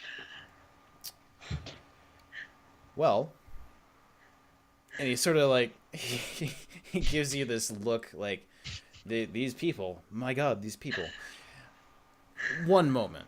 And he walks down to the end of the bar, kind of bends down, gets this bottle out, and it has a round bottom, a tall nozzle or top. He uncorks it, and he like looks at you, and he's like, "Phew, all right." And he pours it into a small glass, puts it back down, recorks it, and brings it back to you. Sets it very daintily on the bar, and he sort of straightens himself up, and he says, "That'll be 5 gold." I'd kind of pick up the glass and. Does it smell awful? Oh, it smells horrendous. It smells very strong, but it also smells. It has a very herbal scent to it, and there's like notes of like anise and something that just like stings your nose and sort of the back of your throat as you inhale. I pull out the last of the 5, which is probably the last of like my daily stipend, and I put it on the bar, and I just go, I think I left something like this in my garden back home, and I toss it back. It tastes horrendous. It tastes bitter. It tastes like melted licorice that's been mixed with crushed aspirin and other medicines. It burns horribly going down. It is very, very unpleasant. And he slides the coins off the bar and puts them in the change drawer. So, what are the rest of you doing? Talking to the half elf, I'm looking really close at him and I'm saying, "You have pointy ears. Not as pointy as hers, but pretty pointy. I got nothing. What's up with that?" I've been trying to look around, see if I can climb anything to get up into that building. He's like, I'm just trying to get away. I'm sort of eyeing him, with my one good eye. Yeah. Okay, do an investigation check to see if there's anything that you could climb up. Okay, which one is that? So roll a d20, and in the column on the left-hand side of your character sheet, it'll have one for various skills. Okay. Investigation is right near the middle. So 5 and investigation 7. Okay, so looking around, it's I mean, with your compatriots sort of asking you weird questions, it's tough to actually concentrate on looking at this house because he's like asking about your ears and like kind of like trying to touch in kind of a weird way, and it's just very distracting. Like you're trying the best that you can, but this dude is just, he's on you, man. It's odd. It's really odd, but what can you do? Blame the dice on me. I welcome this. I'm gonna see if I can try to dodge him and get away, like a little bit further away. All right. I'm just leaning against a wall, waiting to see what happens from here. All right. So, Doug, what are you doing? Once I down my drink, gonna shake it off, straighten myself, and actually walk out to rejoin them, and update them with my probably horribly fated plan. All right, cool. So he tells you about his plan, and you guys sort of are able to confer for a moment, and watching the general traffic and goings on around this street, you sort of get a feel for who tends to go into which shops. Which shops have some fine clothes and fine foods and things like that. And after discussing things for a while, some sort of semblance of plans start to crystallize, even if there isn't an entire plan going forward. But with that, we're actually going to take we're going to take a 5 or 10 minute break. You go to the bathroom, get a drink of water, and we'll be back in just a few minutes.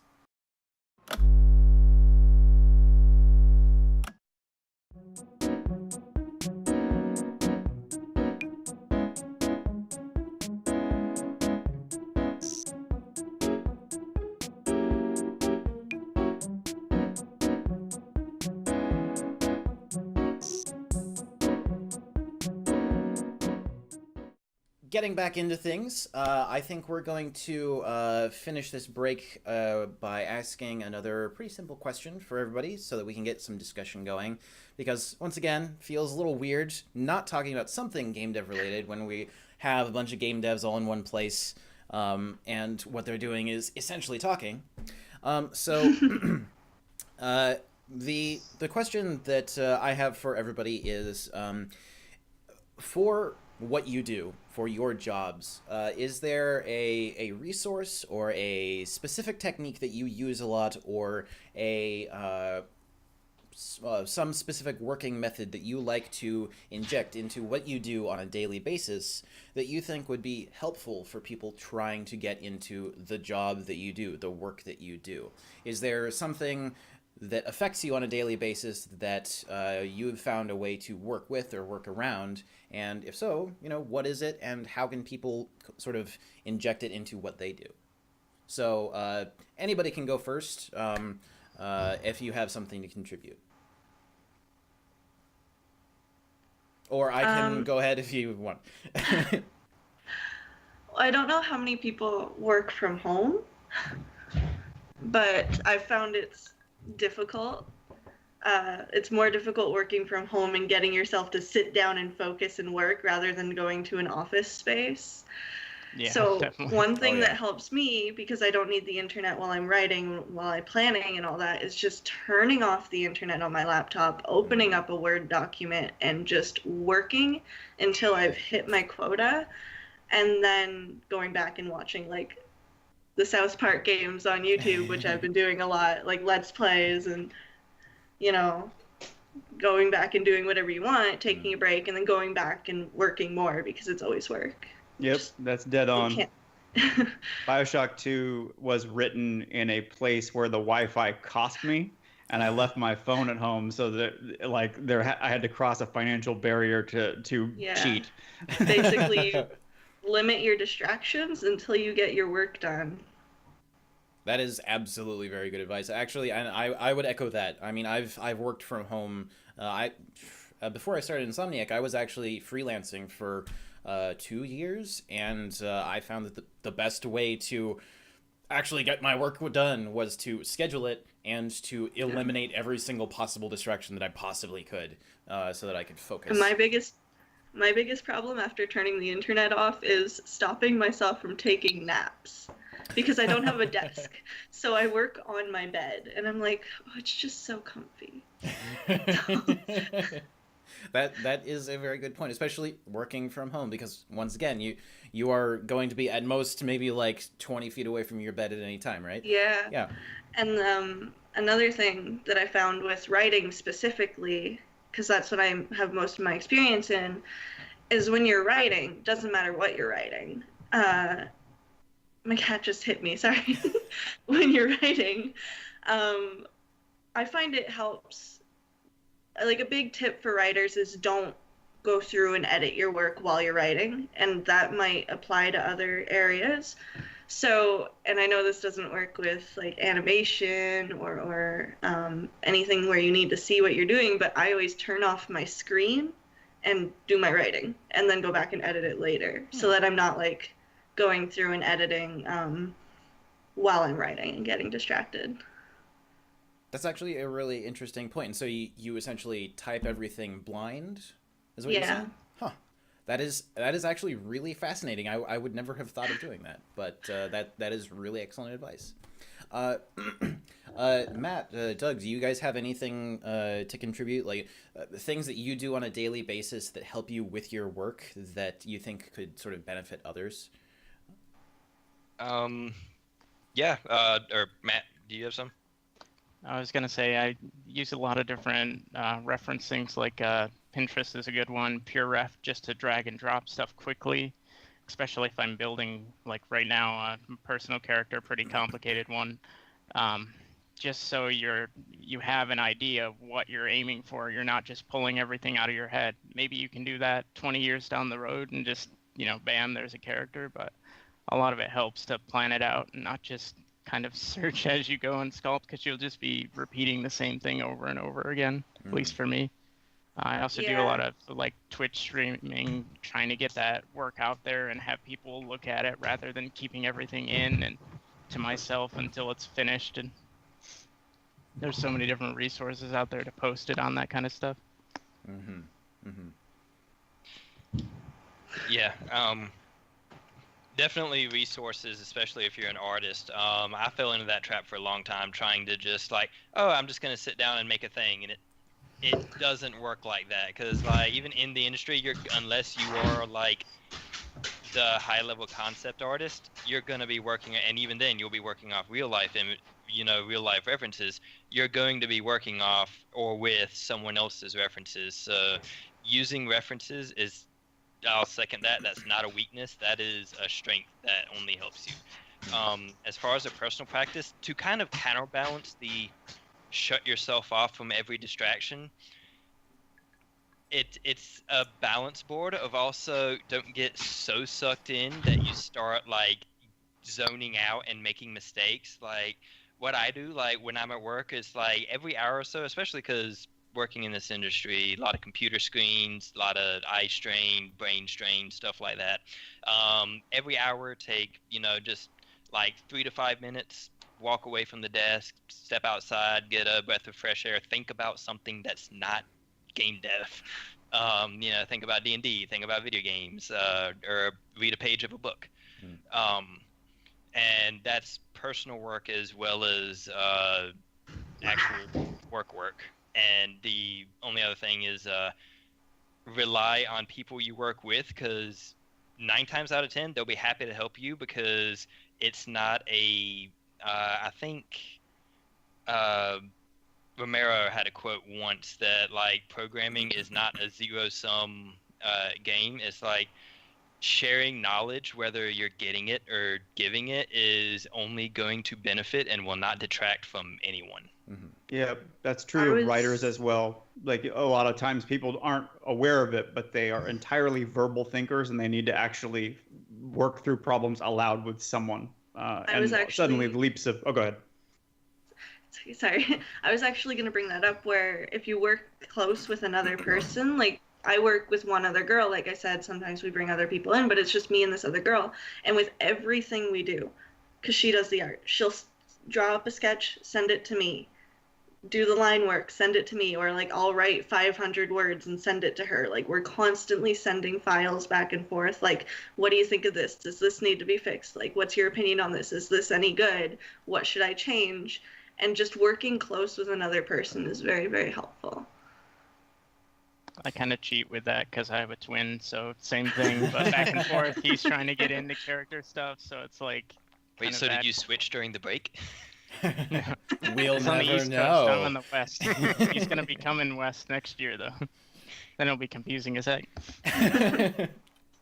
Yeah, I just want to echo what Doug said about getting up and moving from your desk to go and, look at something that's not, a foot and a half in front of your face. That was something that I heard about maybe 2 years ago or something. It was a recommendation, I think, from like a doctor or something who said essentially at least once an hour, just go and stare off into space, essentially, because otherwise you're going to get eye strain.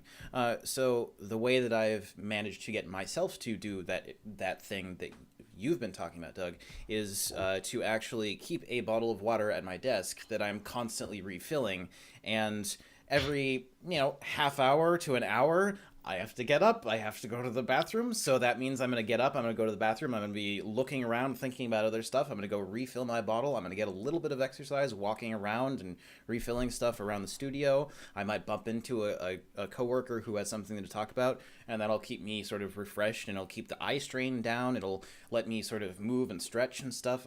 That's a really important thing, and it's really important for personal work as well, because you can get so far into your personal work and so absorbed into it that you don't even think about basic things like that sometimes, right?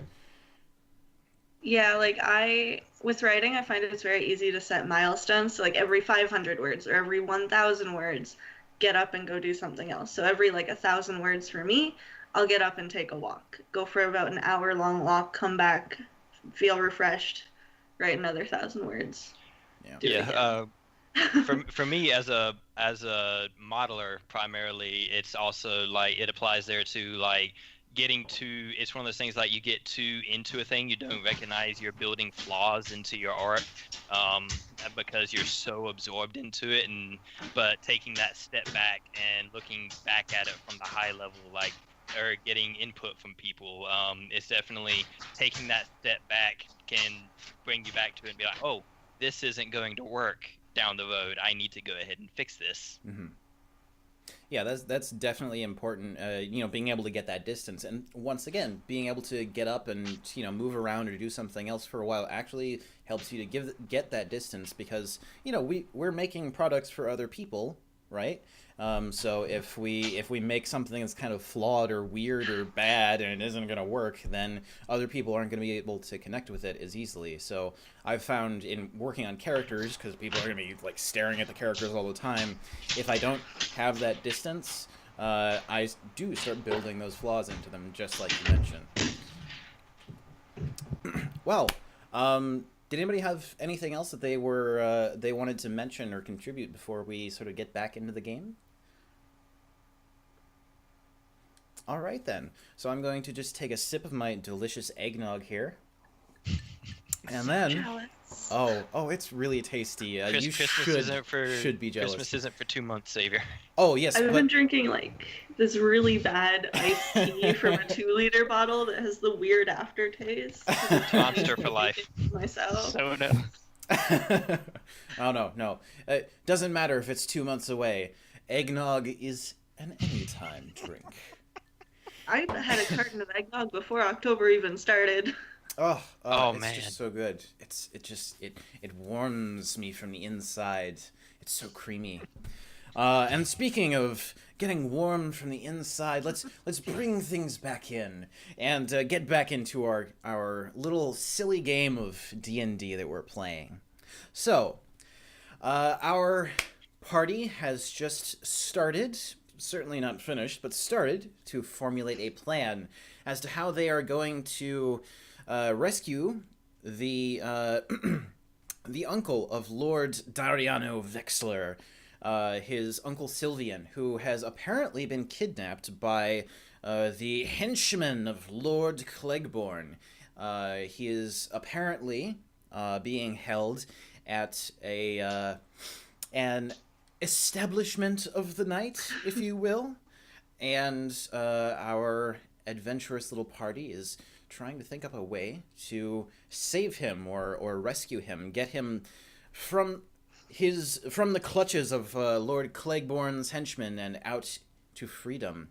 Our enterprising dragonborn Zan has decided to insinuate themselves into the company of this brothel to try and go and meet the madam there later in the day, and that's about as far as we've gotten. So, what time of day is it now? It's still daylight, right? Yes, it is still daylight right now. So when both Lord Vexler and Lord Clegborn came to the Adventurers Guild, it was about mid-morning, maybe 10 a.m., and it's been a while. It's been maybe 2 or 3 hours now, so it's just after noon, probably about 12:30, 1 o'clock. Okay. I say to the half-elf whose name I don't think I know yet. Sanril. I say, "Oh, are you trying to get up there?"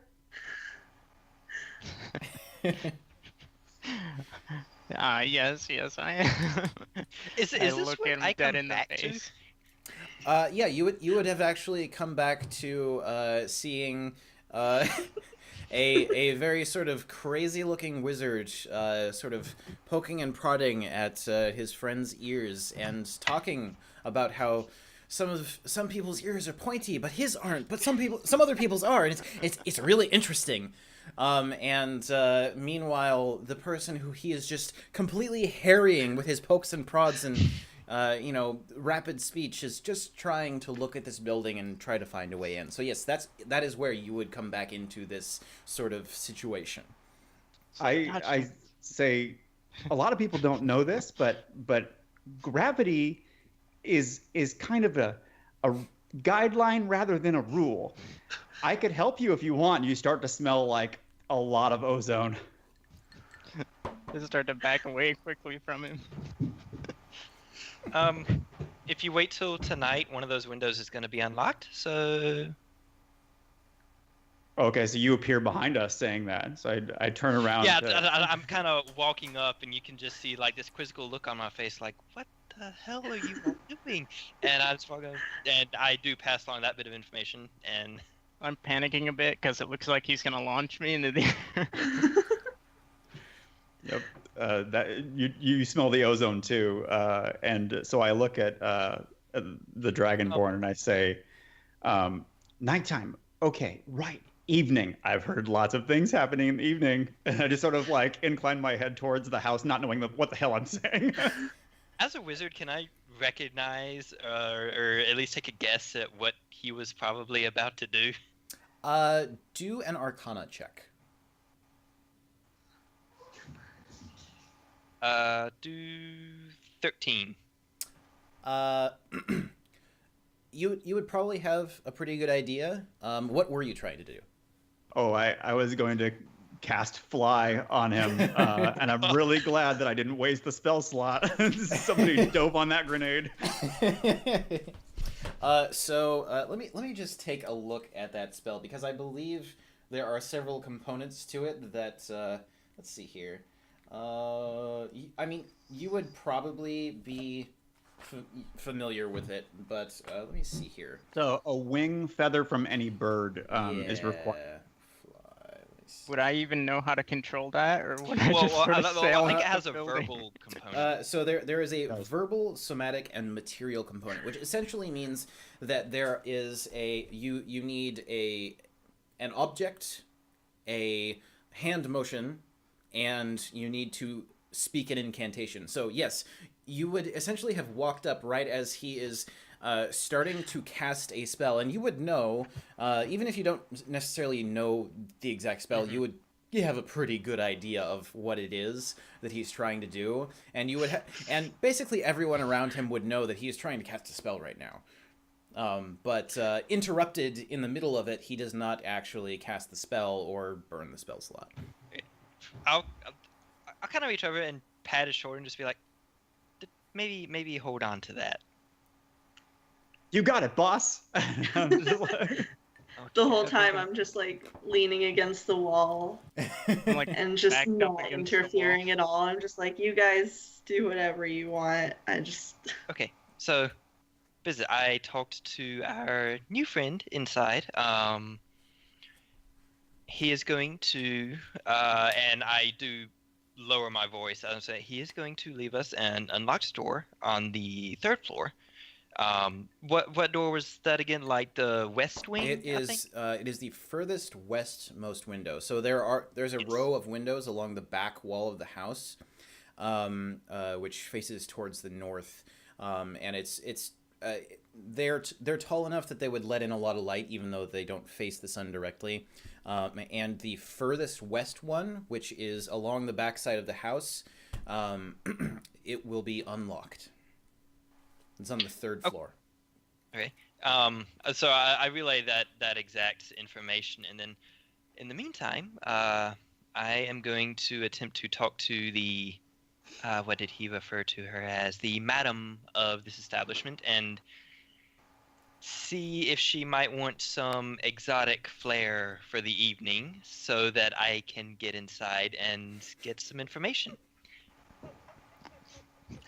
Okay, so I take a step away from the wall, listen, and decide that I'm going to go and scope out the window to see how abouts we would get up to it. Okay, so it's easy to just like walk back there, and there's enough foot traffic that no one would really notice you kind of going back there. It's just they figured, oh, you're probably just going down the alley for something or other. So walking around the back side of the house, you can see that this 3-story establishment has a tall peaked roof, and on the 3rd floor, this peaked roof kind of comes down just past, and there's a bit of an eave on the sides of the house, and there is a very tall, almost 15-foot tall pane of glass with a very, very fine framing, and there's a little bit of roof that juts out just below it, at a very steep angle, probably like a 45-degree angle, and then at the top of the first floor, bottom of the second floor, there is another eave that comes out with just a bit of roof. It's only about 1.5 feet, 2 feet wide, also at a steep angle. And on the second floor as well, there are also rows of windows, though they're not jutting out from the roof like the ones on the third floor are. Okay, so can I do some sort of check to see if there's like anything that we could climb or like jump sure. across or anything to get to this window? Do an investigation check. Okay.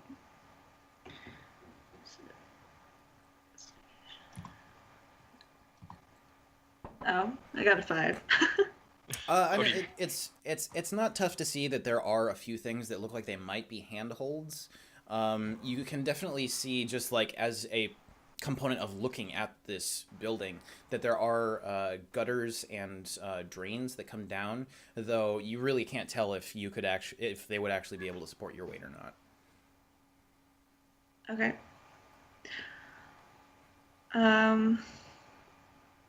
So I just kind of like walk back to wherever the group is, and I'm like, couldn't really tell, guys. We might have a way to get up there.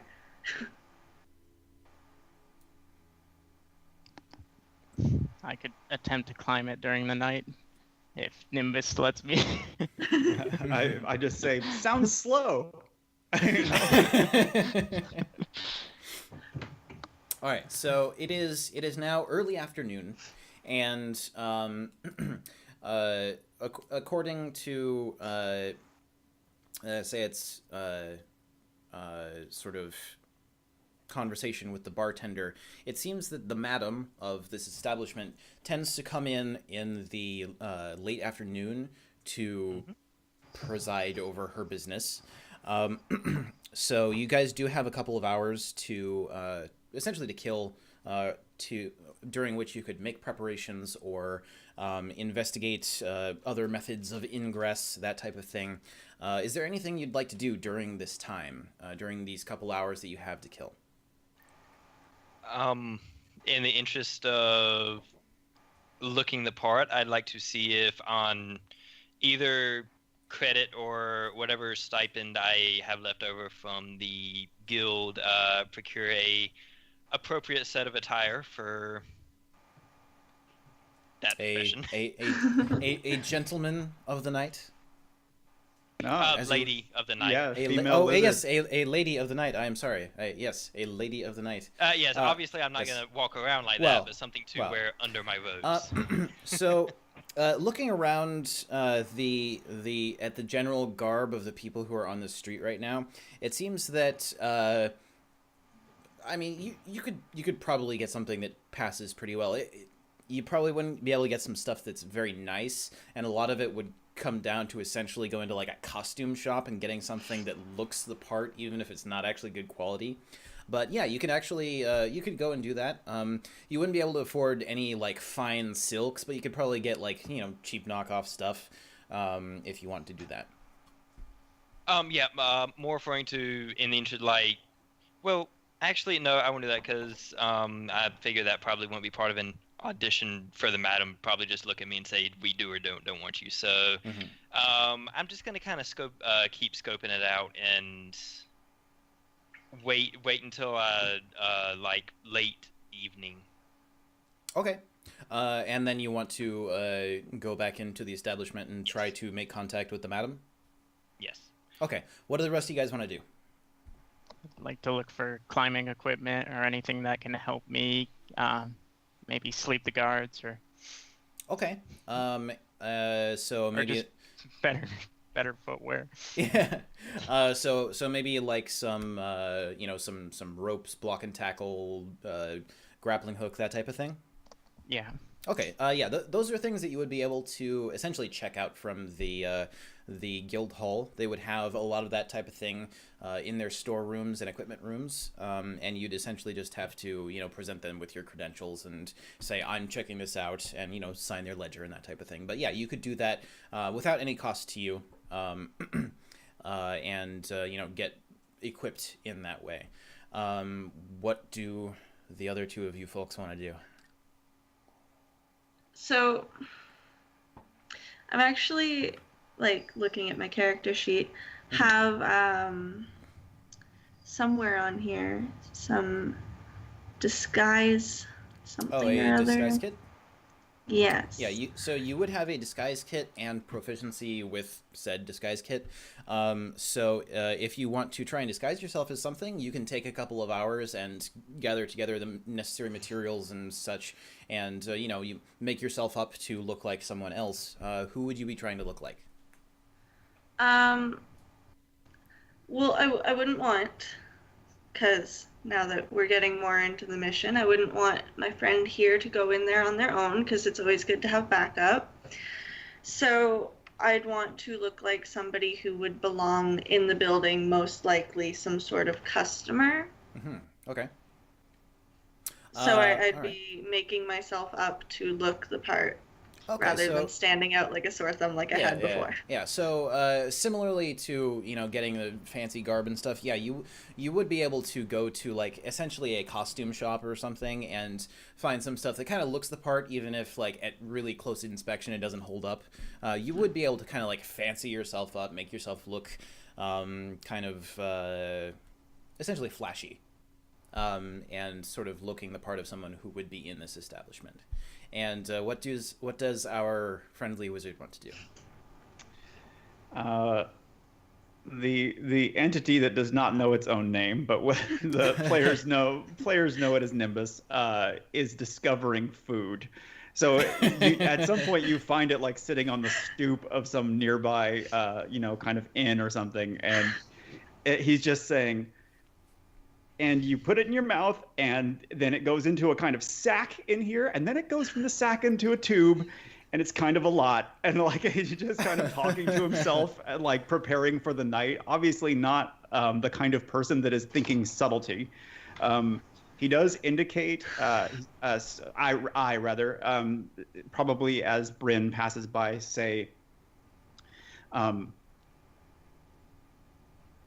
can message you through the window as long as I can see you. So just make sure I can see somebody, and you tell me when it's time to fly.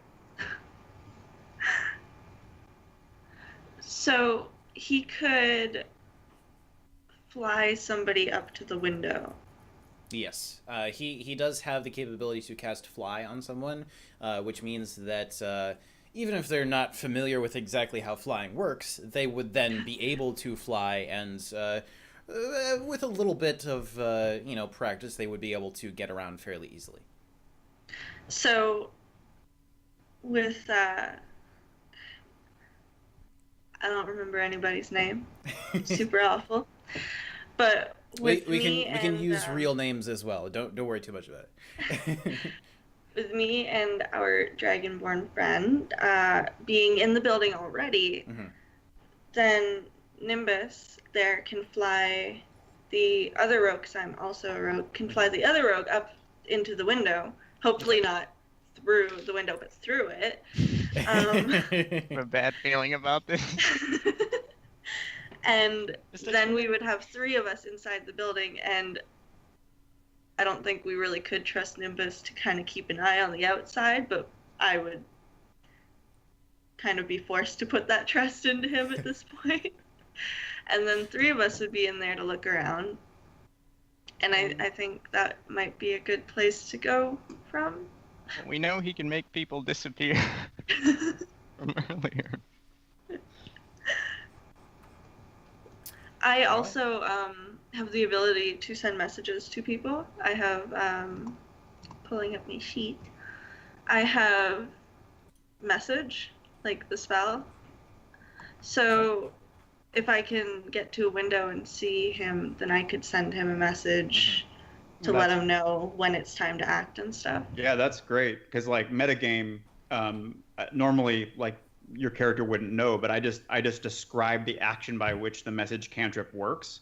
So now you, like, just from having heard that I can do it, you know that we can bounce that back and forth functionally ad infinitum.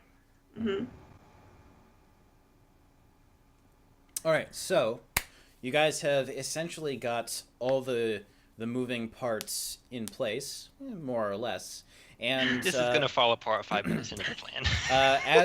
as the afternoon progresses, the sun gets higher and then progressively lower in the sky, and it's approaching about 4 o'clock when you all reconvene in the same general vicinity of the establishment, which you've now, after a bit of talking, investigating, and looking around, you do know that this place is called the Hare's Burrow, as in a rabbit's burrow. A little bit on the nose, but it's a charming establishment nonetheless. Sort of, just keeping an eye on the building from a distance, Doug, you would actually have been able to see that an older woman, maybe in her 50s, walking alone in a fairly plain, very long dress, holding a book under one arm and holding essentially like a purse in the other hand, walks into the Hare's Burrow, looking very businesslike. She looks fairly distinguished, very well-to-do. It's probably safe to assume that this is the madam or someone who would know her. Okay. Pretty much as soon as I get sight of her, and I've done my best to clean myself up and make myself presentable as a lady. I do want to sort of enter after her and do what I can to, whether it's ability to approach her directly or to go to her office, wherever that is, whatever passes for an office. I want to make contact with her. Okay. So as you enter the building, you see that while the people here might have changed, they're all the same sort of people. And as the days progress, you can see that they're ordering drinks and maybe some food from the kitchen. There's light conversation, and over just opposite the bar, there is a little harpsichord in the corner that a very slight half-elven woman is playing very gently in the corner, and it looks like there is a band preparing to set up. There's someone with a lute. Someone else has a small drum and a flute that looks like they're setting up to get started with evening entertainment and such. And as you enter, you can see that the same bartender is still there, and he sort of makes eye contact with you and then just goes back to work. And it looks like the woman who you just saw enter is heading down a hallway in the center of the room. The center of this large room, at the back of it, there are two staircases that go up and curve to a center point on the second floor, 15 to 20 feet above. And she is actually going between them to a door at the back in the very center. She opens the door and closes it behind her. Ah, crap. I was going to try and catch her before she got in. Okay.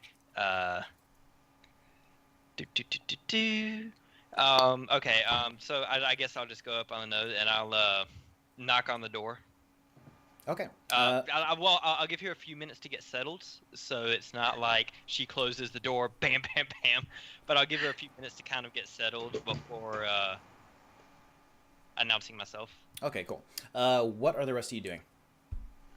I'm waiting outside, I'm waiting kind of in the alley for a little while.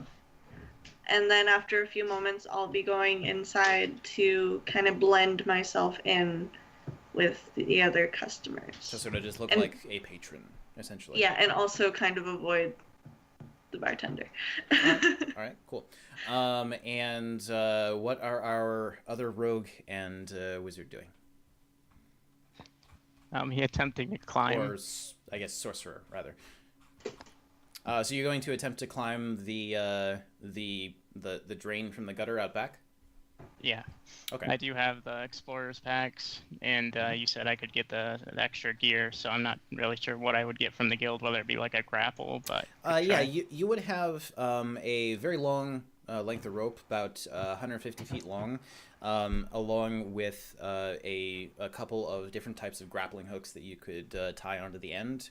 You'd probably also have some essentially like sharp spikes that you could drive into a wall, kind of like climbing tools. Yeah, essentially a bunch of different climbing tools. There's a small hammer that you can use to pound a piton into the wall or into like a crack in rock, that type of thing. So you've essentially just grabbed all the climbing tools they had and brought them back here in hopes that, hey, maybe one of these will be useful.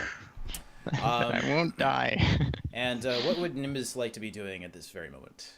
Is Bryn visibly armored? Oh no, actually, she is currently wearing very fine clothing. You can describe what you're wearing if you like, though you wouldn't be wearing any sort of armor. No, I would probably have at least brushed my hair, and I'm just wearing like a silk long dress, nothing too flashy because I don't want to draw too much attention to myself, just flashy enough that I blend in. Mm-hmm. Were you wearing armor previously when we encountered the Adventurers Guild? Yes. Yes. I would have been wearing leather armor. Yes. Okay. So the leather armor would be kind of like essentially like braided leather with lots of different small plates and studs and such. Okay. Well, looking at you, I say, everybody has new outfits, and I look sort of proudly towards the Dragonborn as she enters to like pseudo apply for this Lizard of the Evening job, and I say, it's so beautiful that she's found her purpose. And you see this sort of crackle of lightning play over my body, and I activate mage armor on myself. All right. Wow. So as I see the lightning, I take a few steps back, and I'm like, that's not safe. No, thank you. Do not want. All right. So, Matt, you're trying to climb the outside of this building. Just FYI, during Doug's conversation with the bartender did tell him that the window would be open after midnight, and it is currently about 4 p.m. So the sun is still up, but it's nearing the horizon. So it's still light outside, and the window is not going to be open for another several hours. So just FYI. Do you still want to try and climb up? Could I attempt to get to one of the lower roofs, or? Yeah, sure. So the at the base of the second floor, there is sort of an eave that goes around the entire building, like around the entire outside of the building. It's pretty steep, and it's only about 2 feet wide, but you could get up there and just hang out if you wanted to. Okay, I'll attempt that. Okay. Do just a general dexterity check. So 20 plus dexterity? Yes.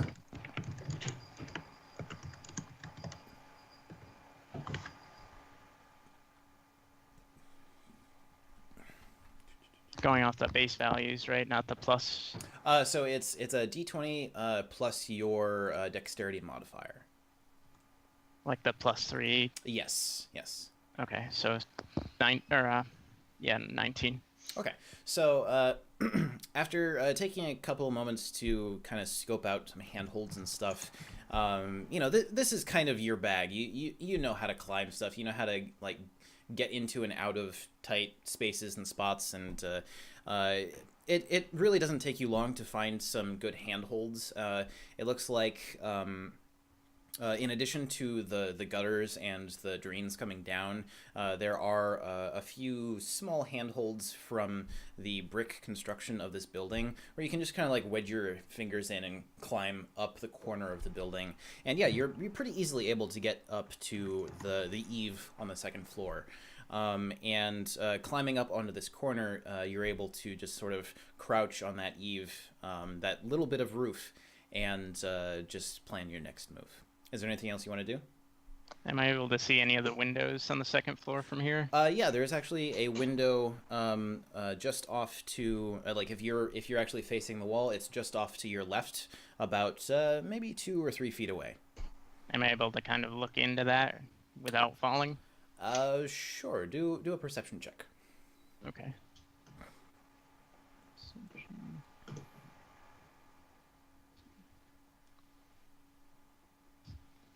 25. Oh yeah. So kind of leaning over in that direction, hand still on the corner of the building, you're able to just kind of peek into this the room on the other side of this window, and you can see that it's a very nice room. It's very well furnished. There is the main feature is a bed, but there is also what looks like a small writing desk, and each of the walls has like nature scenes painted onto it, and then it just kind of fades into sky, which fades into just white up towards the ceiling. It's almost a little bit gaudy with how decorated everything is. There's no one in the room at the moment, but you can see that the door is slightly ajar, and the bed is made, and it has what looks like a sort of silk duvet cover over the top of it. There's no way I can attempt to open the window, is there? You can try. Okay. That would be a let's see here. Sorry, it's been so long for me, so I'll be asking all the time. No, yeah, that's fine. What is the check for lockpicking?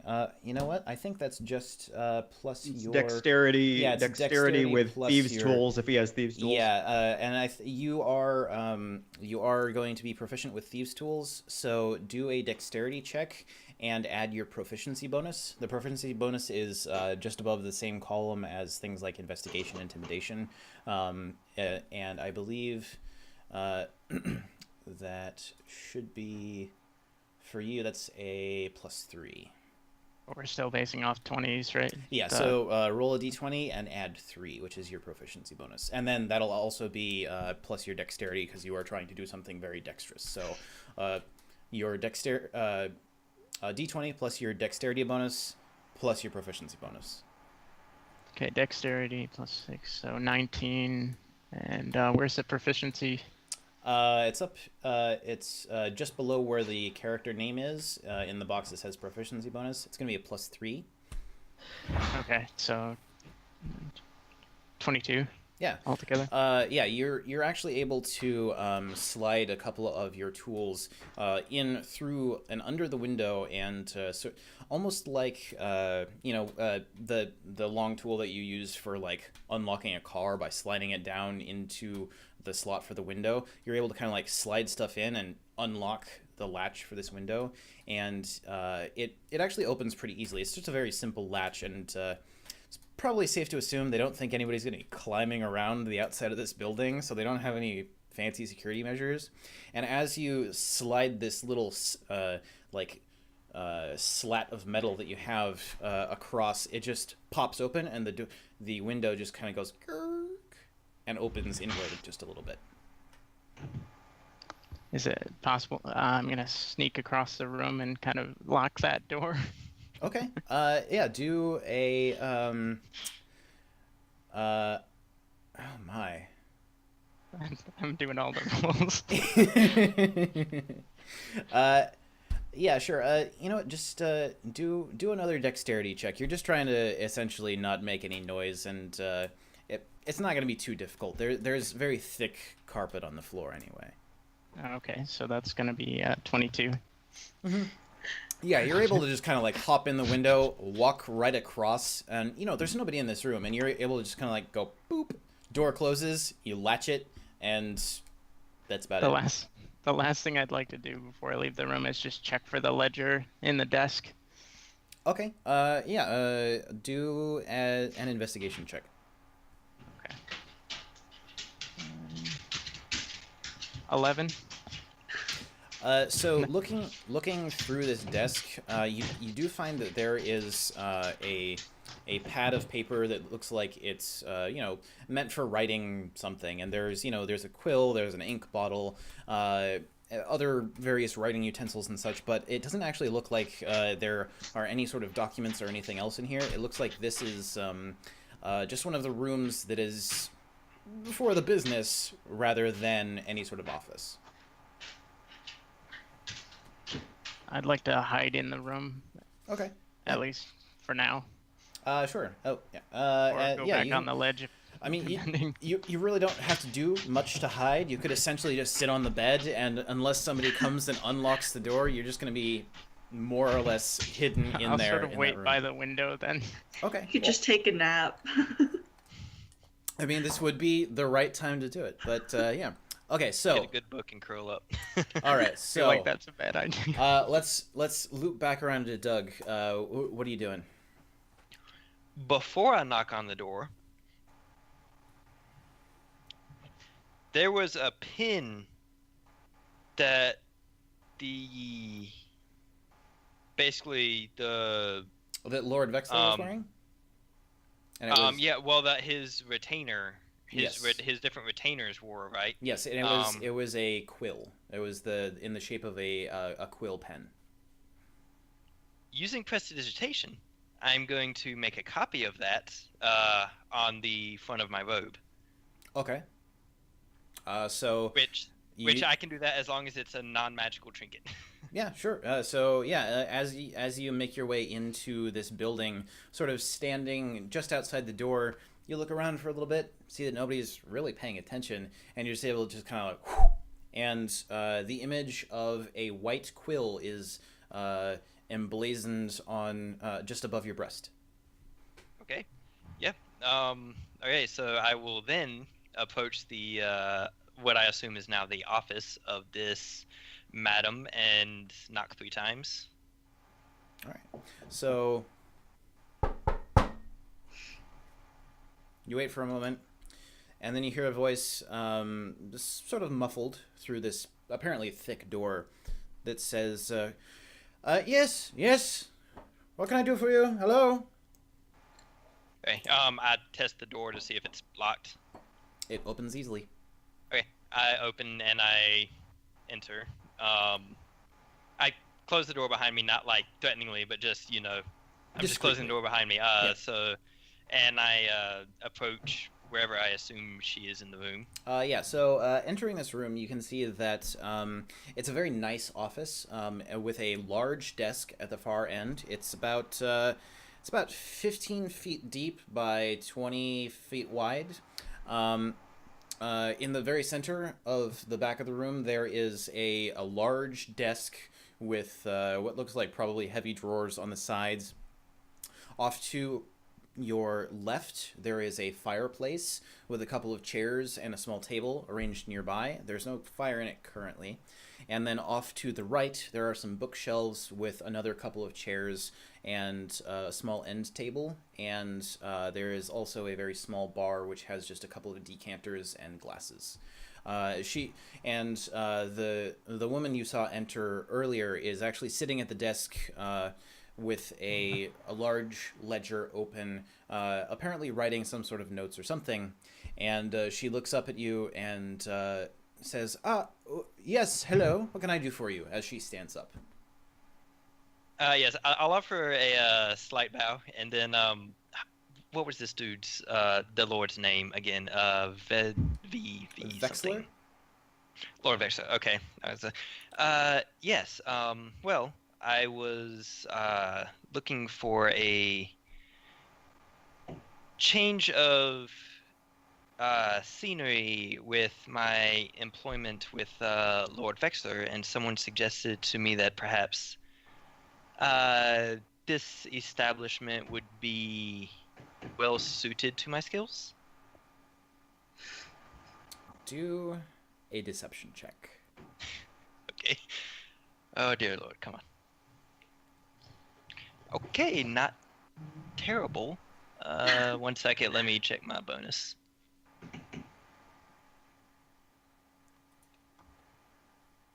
Okay, that's going to be 15. 15. So she kind of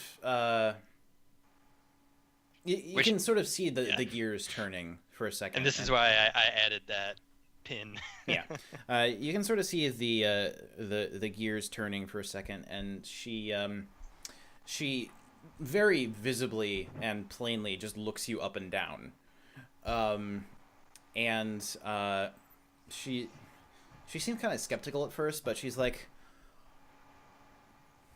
all right. I didn't know that Lord Vexler had any dragonborn in his employ, but well, you're more than welcome to, I suppose, apply for the job. Do you have any special skills or any special services that you provide or specialize in?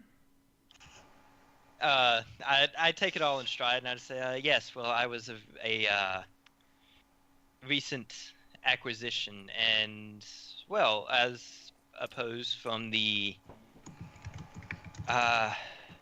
well, my reference said that you may enjoy having someone more exotic to entertain the guests who may desire that sort of thing. I am adequately skilled in several of the arcane arts, and using prestidigitation, I sort of add some kind of sultry eyeshadow under my eyes, and I make the using prestidigitation, I make the room smell very rose-like.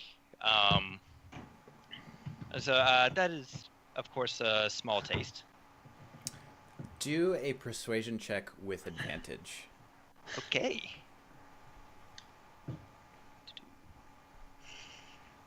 Okay, so that's going to be a 14. All right. So,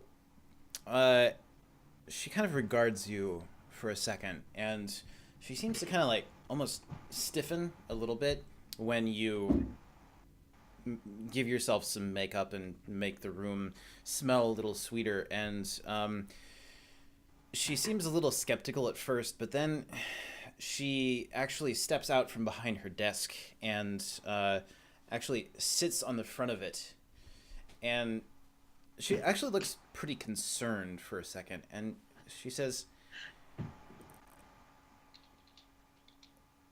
Are you running from someone? Are you safe? Do you need help?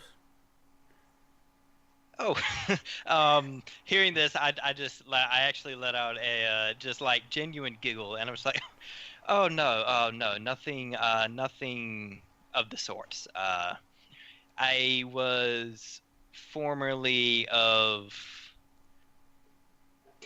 let's call it an adventurous persuasion, doing odd jobs here and the like, but that life grows very tiring very quickly, and so something such as this seems to provide, at least from what I've been told, much more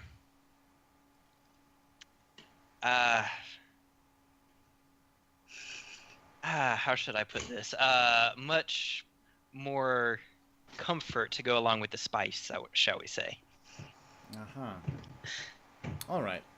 Well, obviously, we are a licensed and respectable establishment, and I do appreciate that you came to me. I should let you know that there is an interview process for any of our ladies or gentlemen, and it also does involve various health checks and that type of thing. However,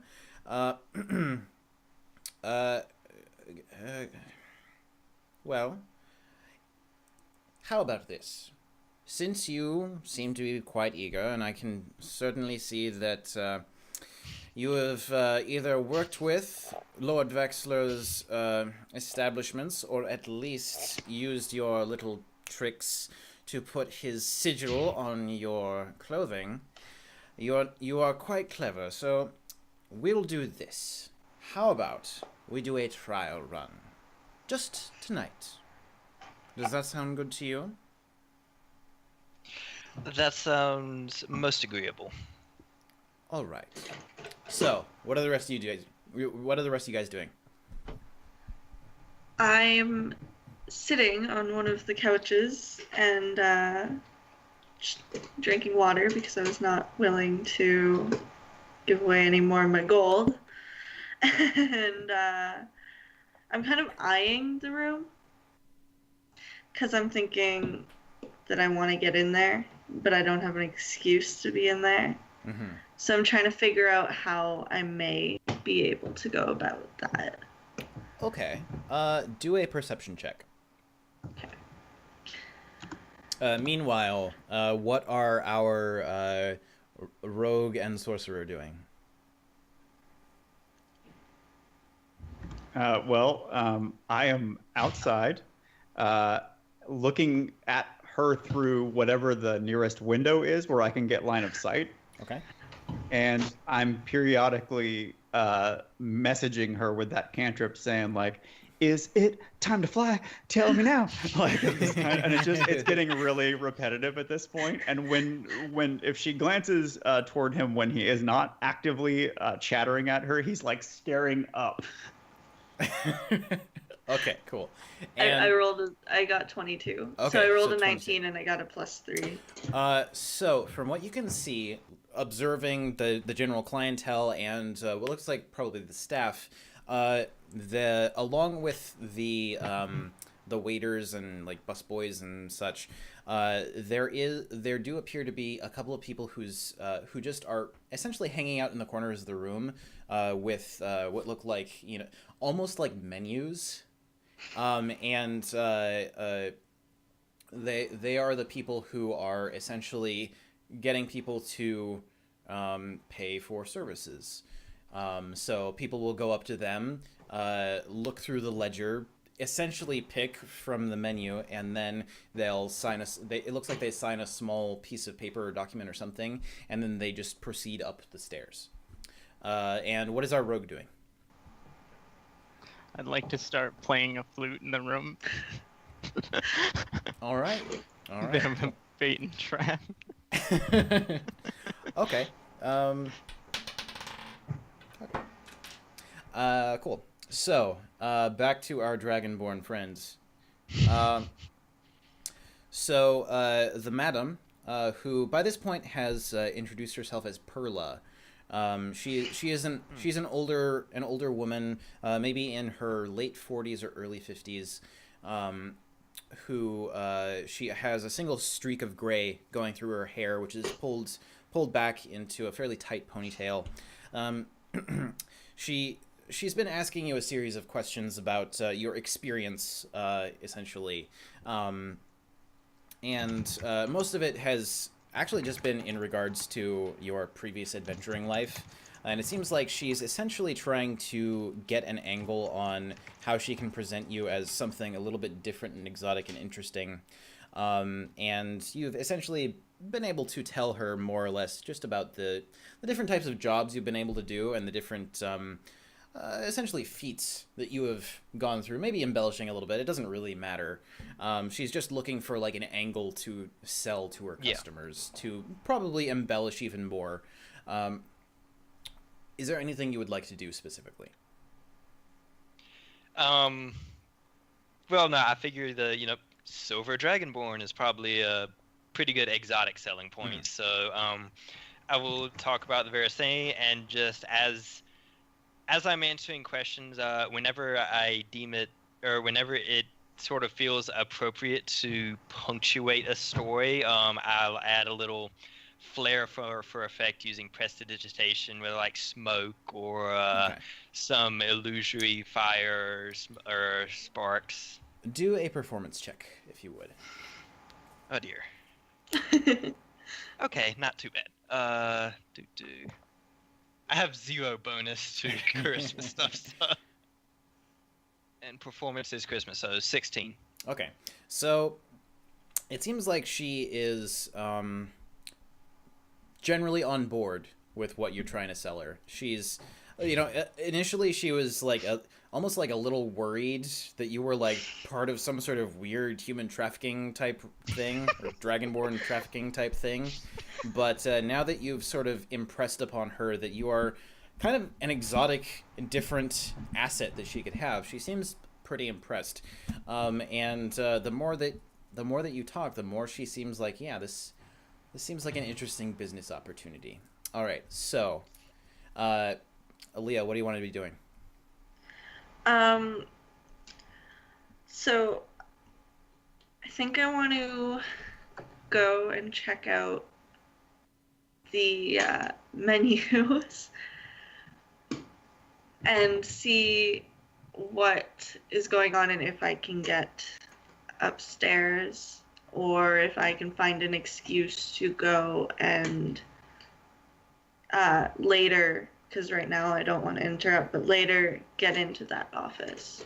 Okay. As soon as you move, you hear in your head, because you're about to break line of sight, you hear, the man in here, he was a shepherd. He used to count sheep.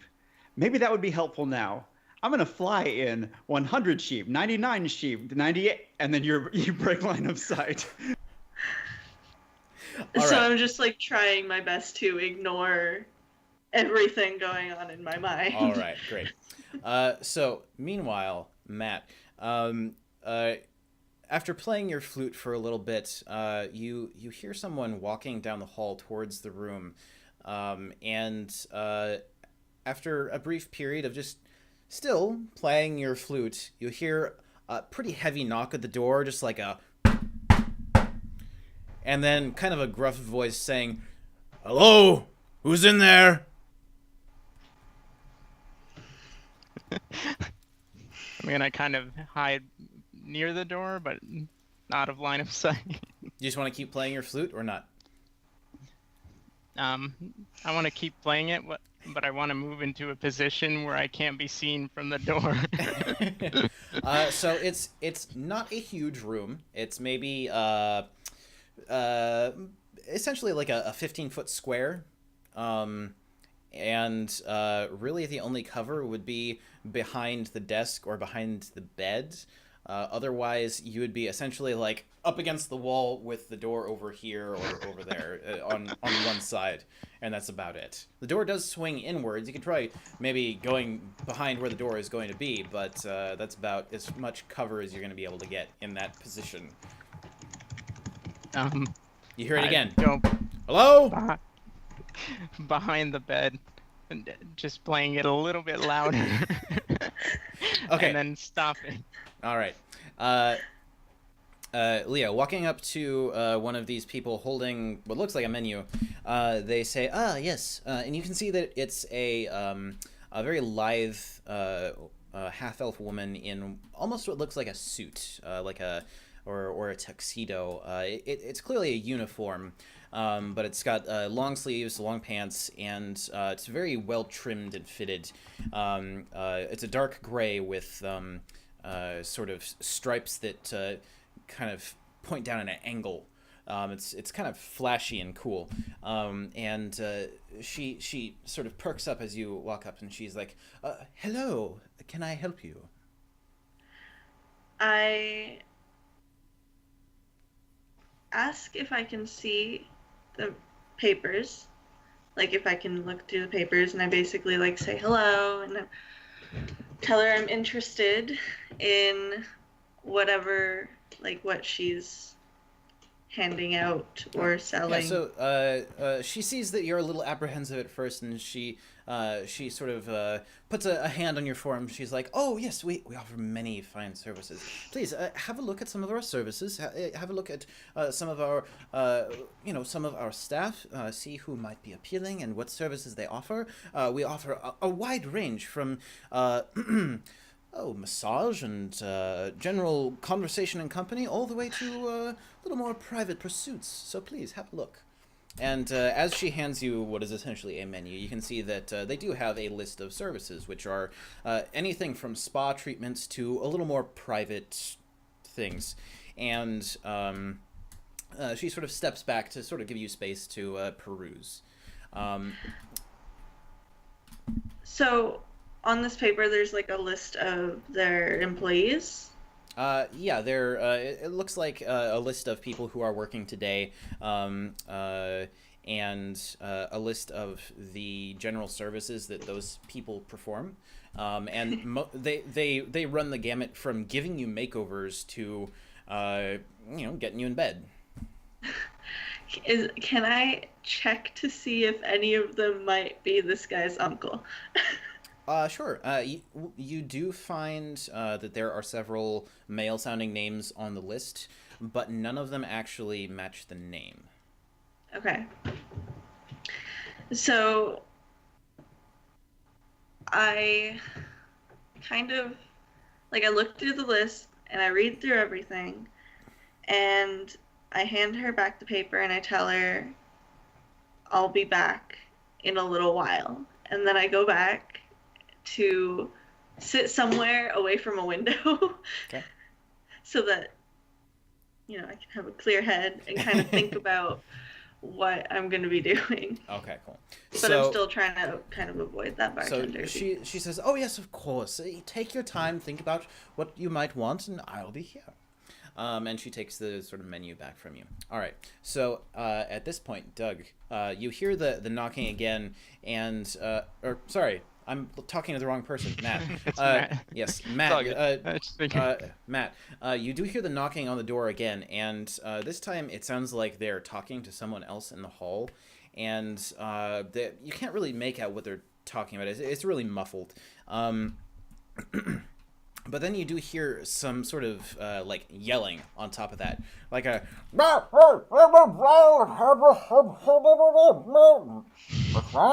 And it sounds like it's coming from maybe down the hall or across the way or something like that, but you can't really tell. Okay, Doug, what are you doing? So what's gone on since she's pretty much decided I'm a exotic asset? Okay, so essentially what's been happening over the past few minutes is she's been describing the general way that work goes around here, and she's kind of doing like the upselling thing where she's like, oh yeah, we're a lot better than those other guys on the other side of town, because it's pretty clear that like she's really interested.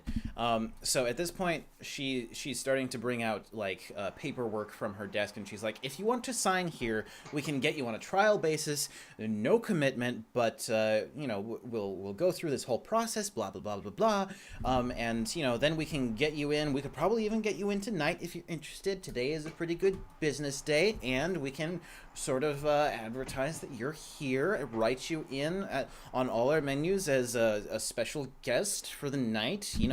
Might bring in some business, and of course she starts describing the types of cuts that the business takes from any fees or tips or whatever that you get. It's sort of just general interviewee businessy type stuff.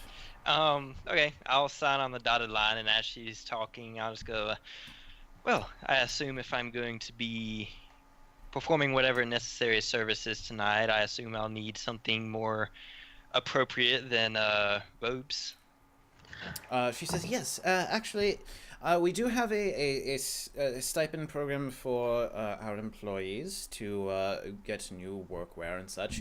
And at this point, she actually goes over to a safe on the wall, kind of gets in front of the little tumbler, and puts the combination in, opens it up, and pulls out a small sack. It looks like there are several small sacks that are only about yay big.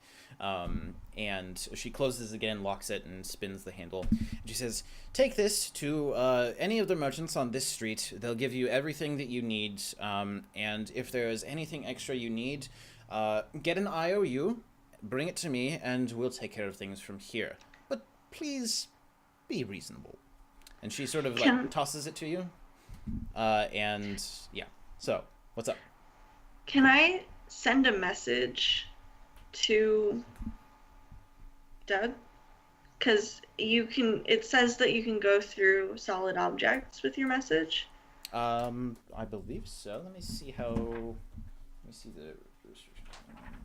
Yeah, I'm fairly certain as long as it's within a certain range. Yeah, I believe it's a... Just in case it matters, outside, out loud to myself, and only messaging if I can see you, I'm saying 3 sheep, 2 sheep.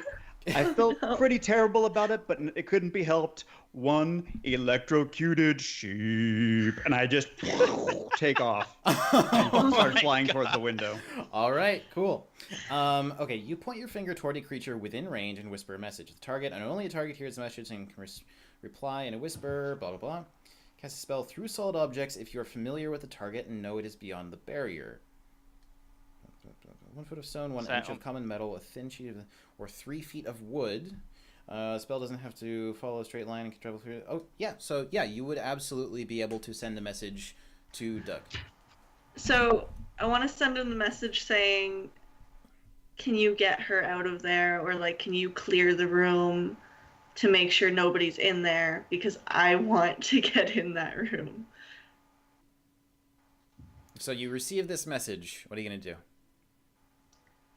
You can send a message like that. Like, you can reply back and nobody would hear. That's a part of it, isn't it? The recipient correct. can...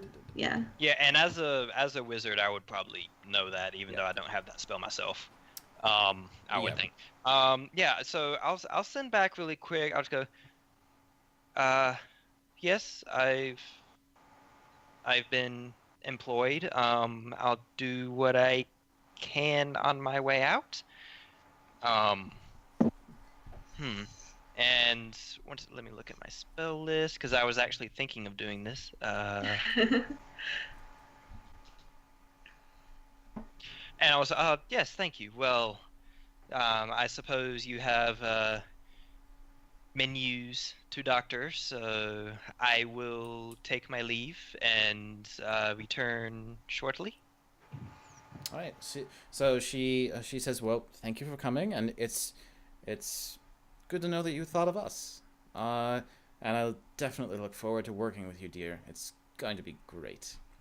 And one second, let me just check something.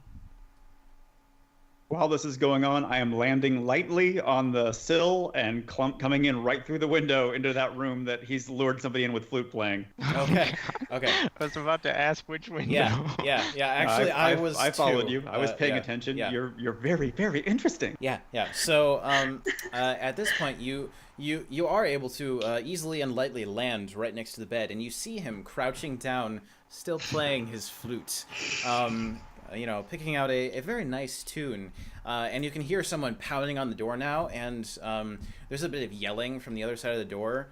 And you can hear like the jangling of keys now, and you can hear like scrabbling at the lock. Somebody trying to get like the right key for the lock. I'm gonna be motioning at him to get down, get down. Oh boy. I'd like to ready my bow to the longbow. Oh boy. Okay. Oh, this is gonna go bad real quick. All right. Jordan. Okay, what so do you Well, want I to do? wasn't expecting that. You're motioning at me to get down, so I sit sort of primly on the bed, like, all right, this looks good. Okay. And Doug and I have absolutely no idea. Oh what no, this is you going guys on. have absolutely no clue that this is happening. So, Doug, you said you wanted to try something? Yeah. This is going to I'm gonna go out and find somewhere where I would not be noticed. First, and wait a couple of minutes to see if she exits to do her menu doctoring. Okay. Yeah. Do a stealth check. Completely And forgot that existed earlier. And yeah, you would I am actually... most definitely not going to be hidden. So As I will he act. leaves the... I will act like I have dropped something because I rolled a 3. Okay. As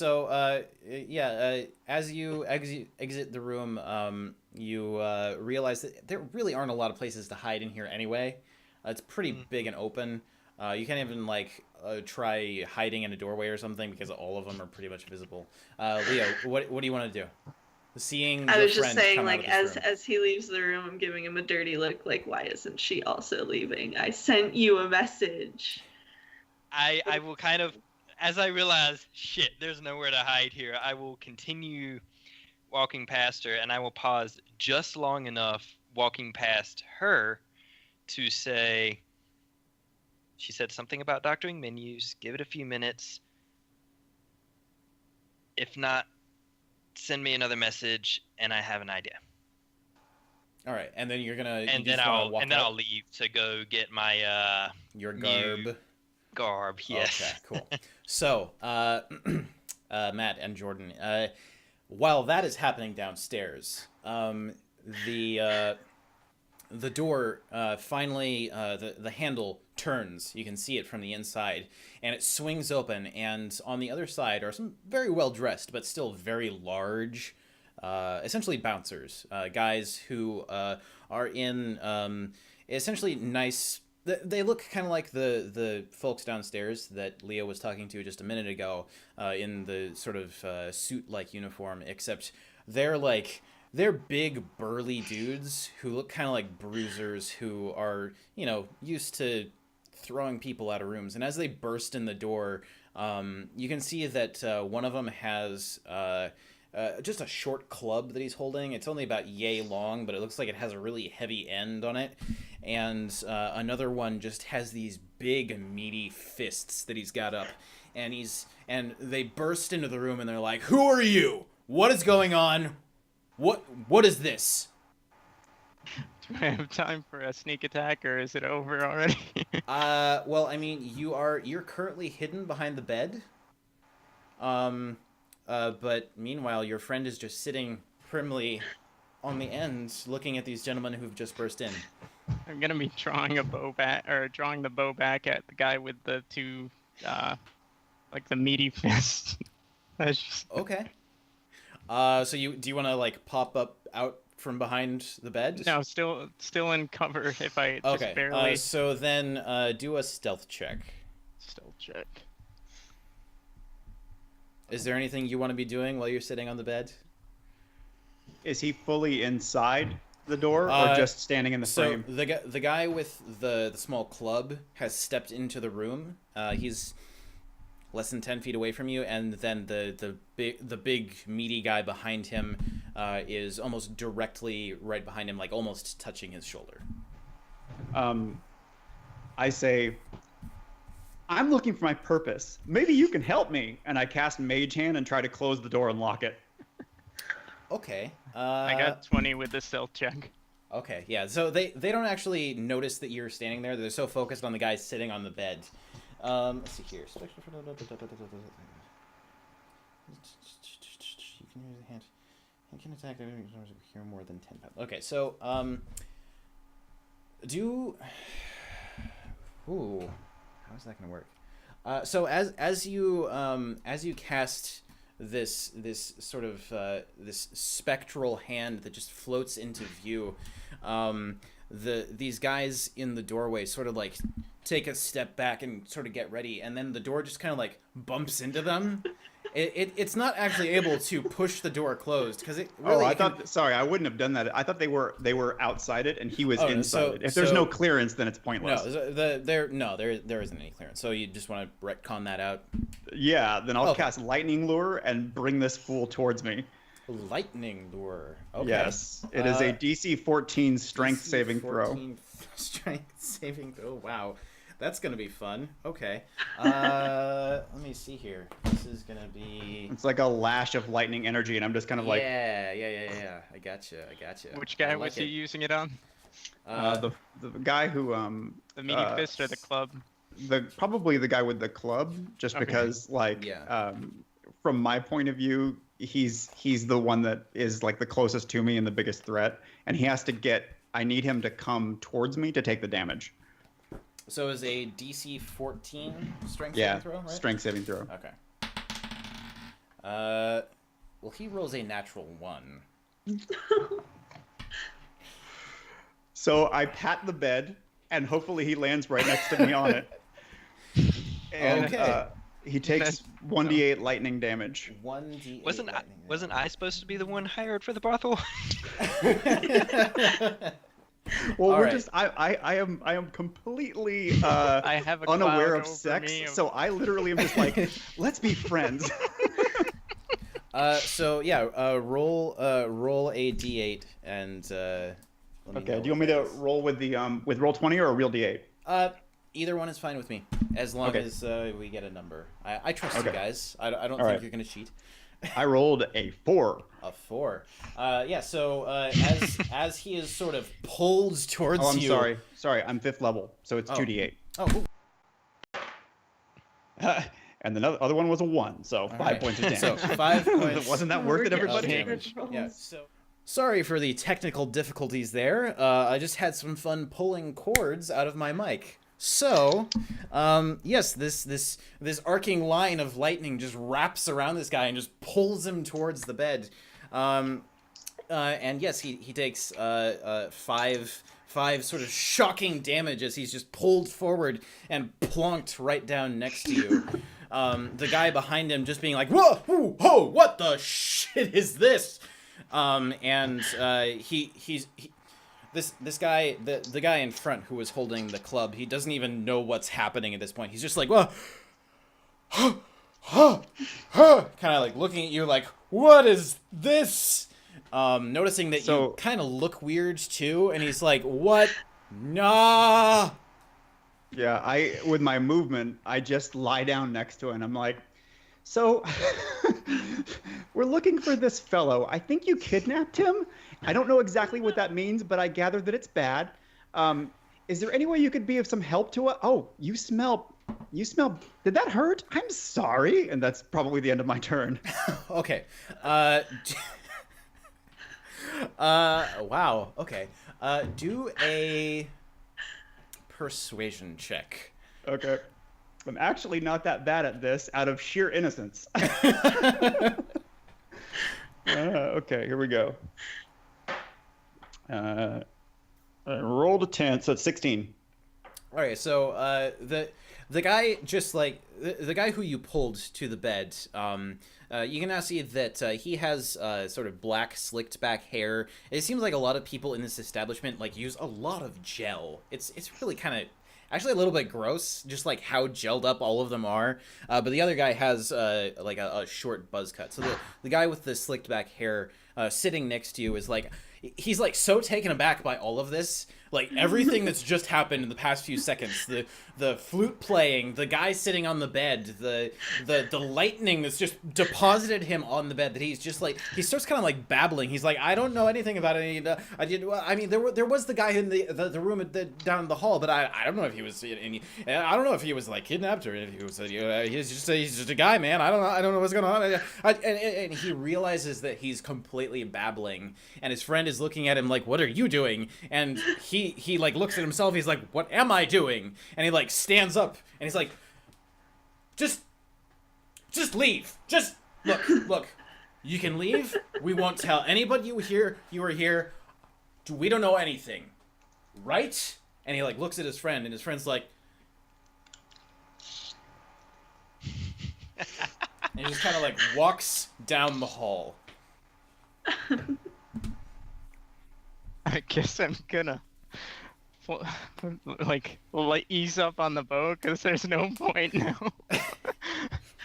So as you You sort can of, always shoot me. I won't be offended. Yeah. As you sort of We ease got up on more the bow, information. there is the sort of sound of your bow being slowly sort of like sound. Do you want to stay stealthy or are you good? Screw it. Just normally no stealth anymore.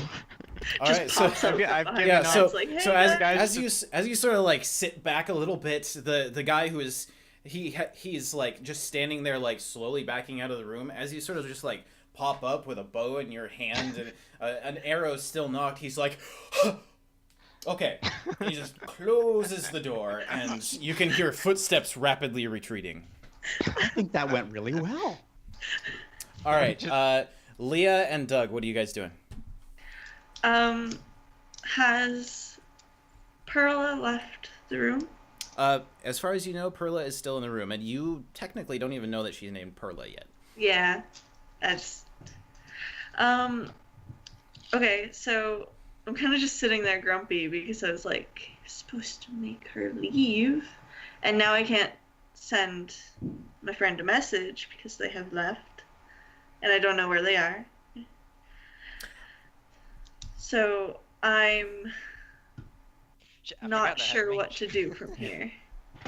Okay, so you just want to kind of go sit down and wait for something to happen, essentially? She may have actually heard lightning lure go off upstairs. Yeah, like let me see. it is a short, sharp bolt of lightning. Yeah. So yeah, actually, let me see here.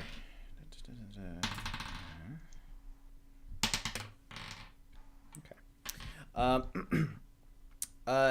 Yeah, do a perception check if you would.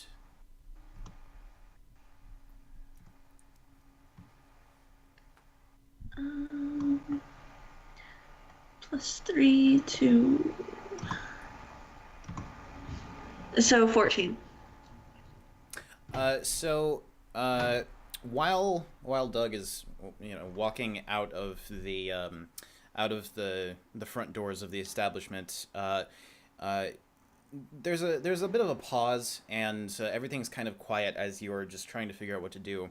And you do hear that there's some noise upstairs. Sounds like there's like somebody pounding on a door, and then there is like a sound, and then there's a little bit more noise, and you do notice that some of the patrons sort of look in that direction, but then go back to whatever they were doing. Meanwhile, the bartender is like, he's kind of like leaning over the bar, trying to see up the stairs into the middle of the building, but he's just like, yeah, well, whatever, and he kind of goes back to wiping down the counter. He's like, you have no idea what kind of freaky shit goes on here. All right, Doug, is there anything you want to do, or are you just going shopping essentially? So I'm gonna go shopping for something reasonable budget, but say, hey, I'm newly employed at this place, so probably something a bit more alluring than my current attire, and then head back to speak with Perla again. Okay, cool. So you have a nice brief shopping trip at some of the fine establishments on this sort of main street. You do catch a few looks, just because Dragonborn, especially bright metallic Dragonborn, are not super common around here, but people are sort of socially conscious enough to not point and stare or anything like that. But, advertising. Yeah, I mean, you essentially just look like a fine, well-to-do patron of the clothing stores of this general area. It's very pleasant. And you do manage to, with some of the coin that Perla gave you, you do even manage to get a quick bite to eat. It's a very relaxing time. And the shopkeepers treat you quite well. They're very respectful, and it seems like they're really interested in having your patronage. As everything is blowing up upstairs, and I'm just shopping and eating. Yeah. All right. In real life, I want to be playing the game that you're playing. All right, Matt and Jordan, what are you guys doing? I think I'm exasperated with the whole situation, so I'm debating with climbing to the third or just walking down the hall. I think I'm going to try to open the door they just went out of. Okay. And sort of get an idea of what's going on, if they're still around or if they actually left. Okay. So opening the door a little bit and just kind of like peeking down the hall, you can see that the two guys who were just in the room are actually at the center of a very long hallway that goes in the entire length of this building. On either side of this hallway are doors, just like the one that you guys are behind.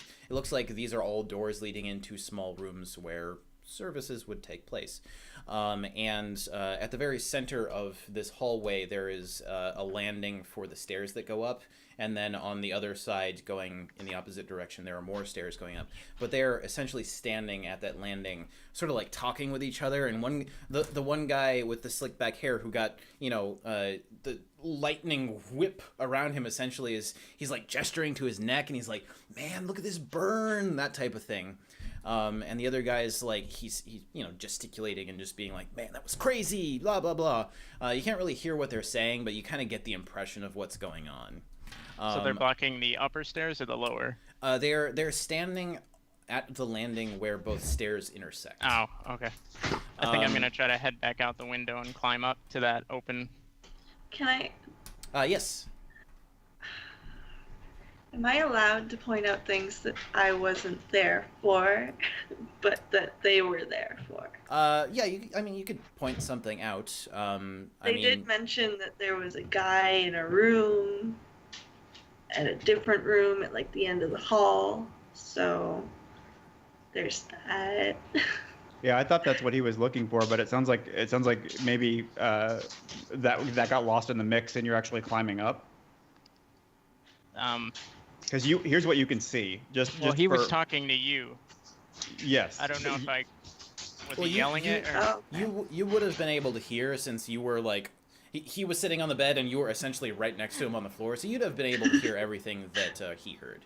And you can see me following his instructions it looks like, unless you tell me something about the concept of subtlety, I am going to open that door and start walking down to the end of the hall. I think I'm done with this situation. I'm still gonna try to get up to the window upstairs. All right. I wash my hands of this weirdness. Okay, cool.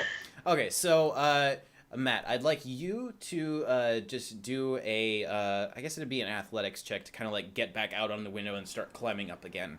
So 13. Okay, yeah, it's kind of difficult going at first because you have to like get out onto the ledge and up again, but then you do manage to work your way up to the slanted roof that is of the third floor, and next to you is another very similar window, this one jutting out of the roof.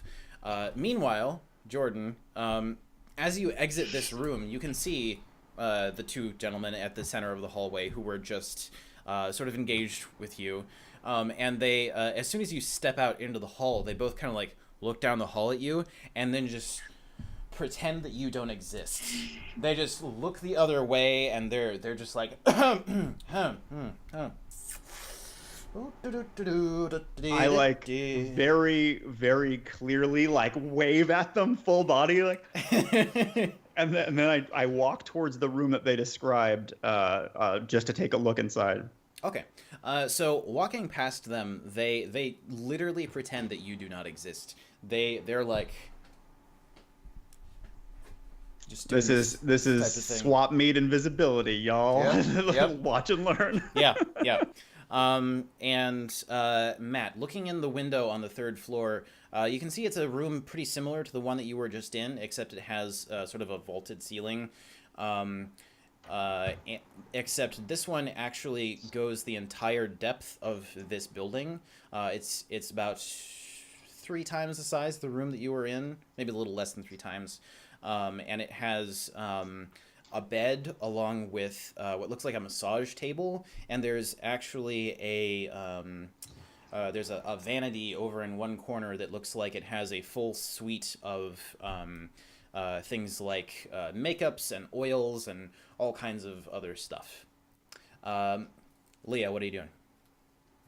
I'm still like eyeing that office. Okay. Has Doug come back yet? Do a perception check, if you would. I'm lost forever in the shopping aisles. I mean, unless you want to eventually come back, but I mean, all of this is transpiring in just a couple of minutes, honestly. Oh, yeah, definitely.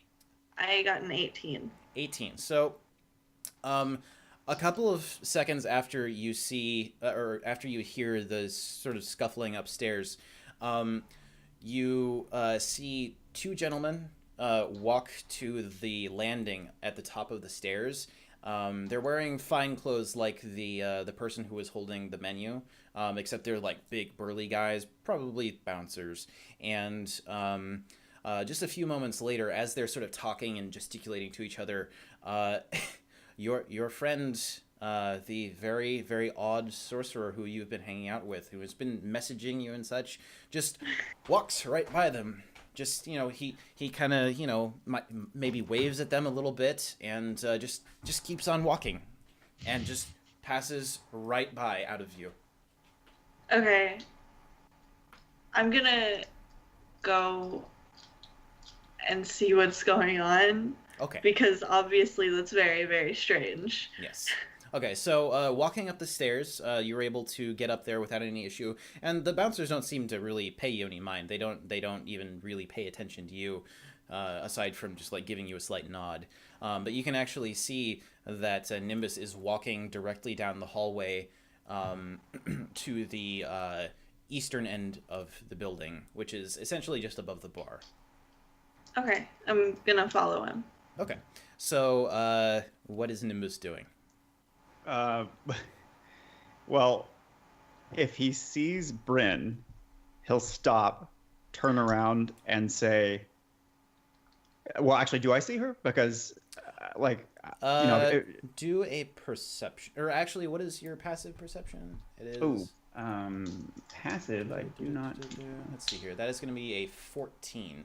Okay. Yeah, you would probably be vaguely aware that somebody is down there in the main area of this building. You wouldn't necessarily know it was her, because this is just like that's just like your general awareness of things. Okay, but you then I will not bother her, and I will continue to be the canary in the coal mine, and just like dun dun dun dun, dun like down the hall, like I gotta go find my new friend. Okay, cool. Doug, is there anything that you would like to do over the next however long you take to go and purchase items? No, my goal is to get back, and then if she hasn't cleared out in the time, try to see if she can show me around, maybe show me where the different activities take place, and maybe while she's doing that, kind of scout around for places that might be odd. Okay, cool. And Matt, do you want to try getting in the window or climbing on the roof or anything like that? I'm now up in the upper room. He unlocked, right? So it is still late afternoon. It's the bartender. So I'm just in a different room. Yeah, you're essentially looking into a different room. This is the room that he said he was going to unlock, but not until after midnight. Okay, I'd like to try to get into it anyway. Okay, do a I guess technically this is like sleight of hand. So yeah, go ahead and do a sleight of hand and add your proficiency bonus to it, since you're proficient with lockpicks. What is sleight of hand? Sorry. That's in the same column as where you have like perception and performance and. No, I mean the roll for it. Oh, it's a D20, and then you add the the modifier in there. I wasn't sure if it was different because I'm using the. Yeah, don't worry about it. 15. Yeah, you managed to pop it open in much the same way as the window on the second floor. It just kind of like you fiddle with it a little, and then it just goes boop, and kind of creaks open, and you're able to just kind of like hop into this room, and it's got very nice dark wood floors with some very plush looking carpets. There's a big 4-poster bed in the center of the room, and there are big windows, one behind you and then one on the far other end of the room, and then in the center of the wall to your left there is a door leading out, presumably into a hallway. Okay.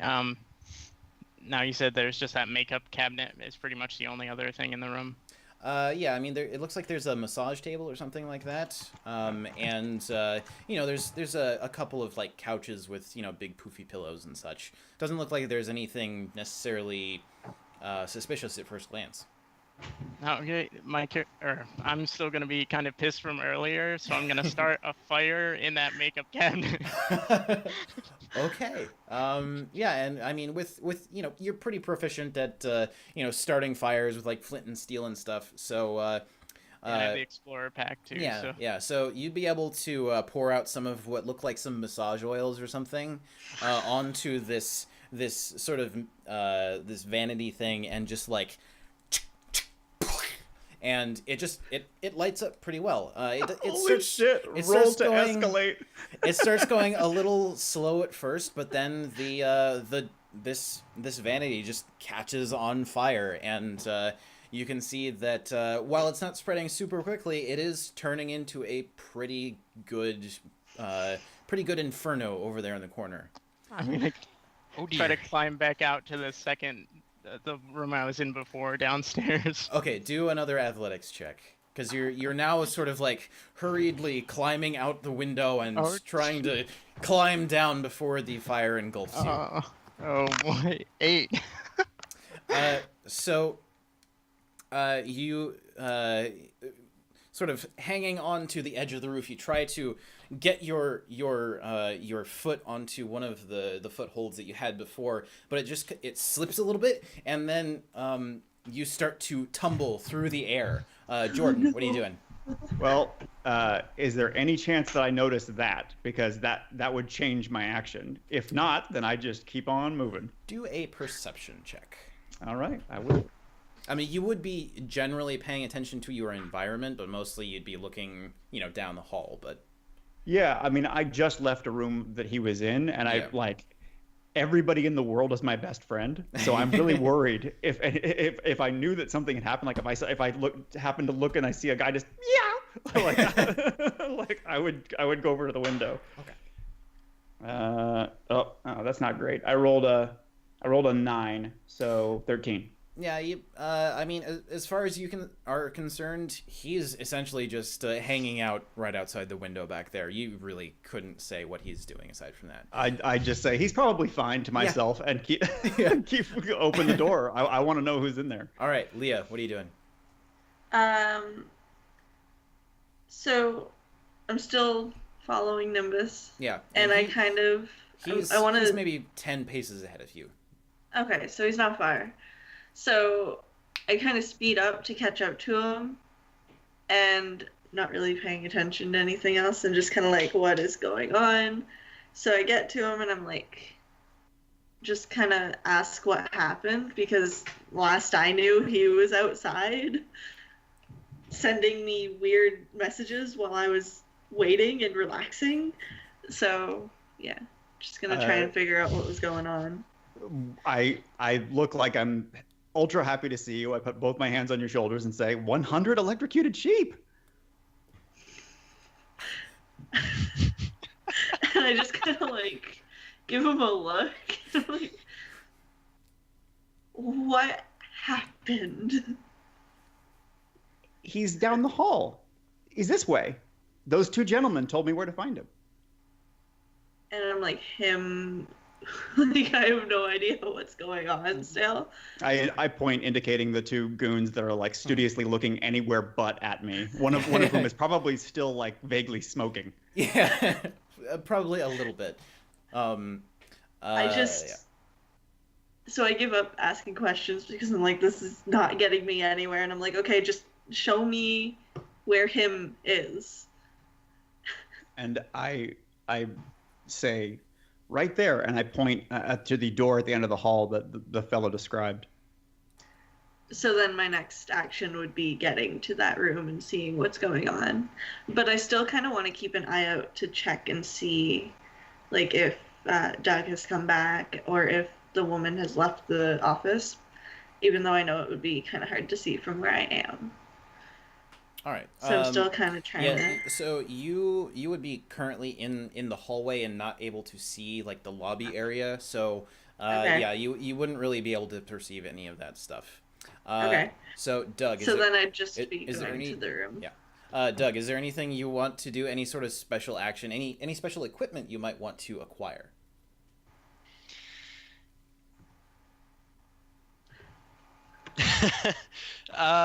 No.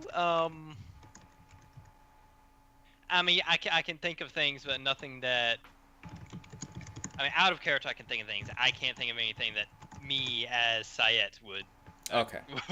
reasonably be interested in acquiring right now. A so fire I'm truck. still dead on.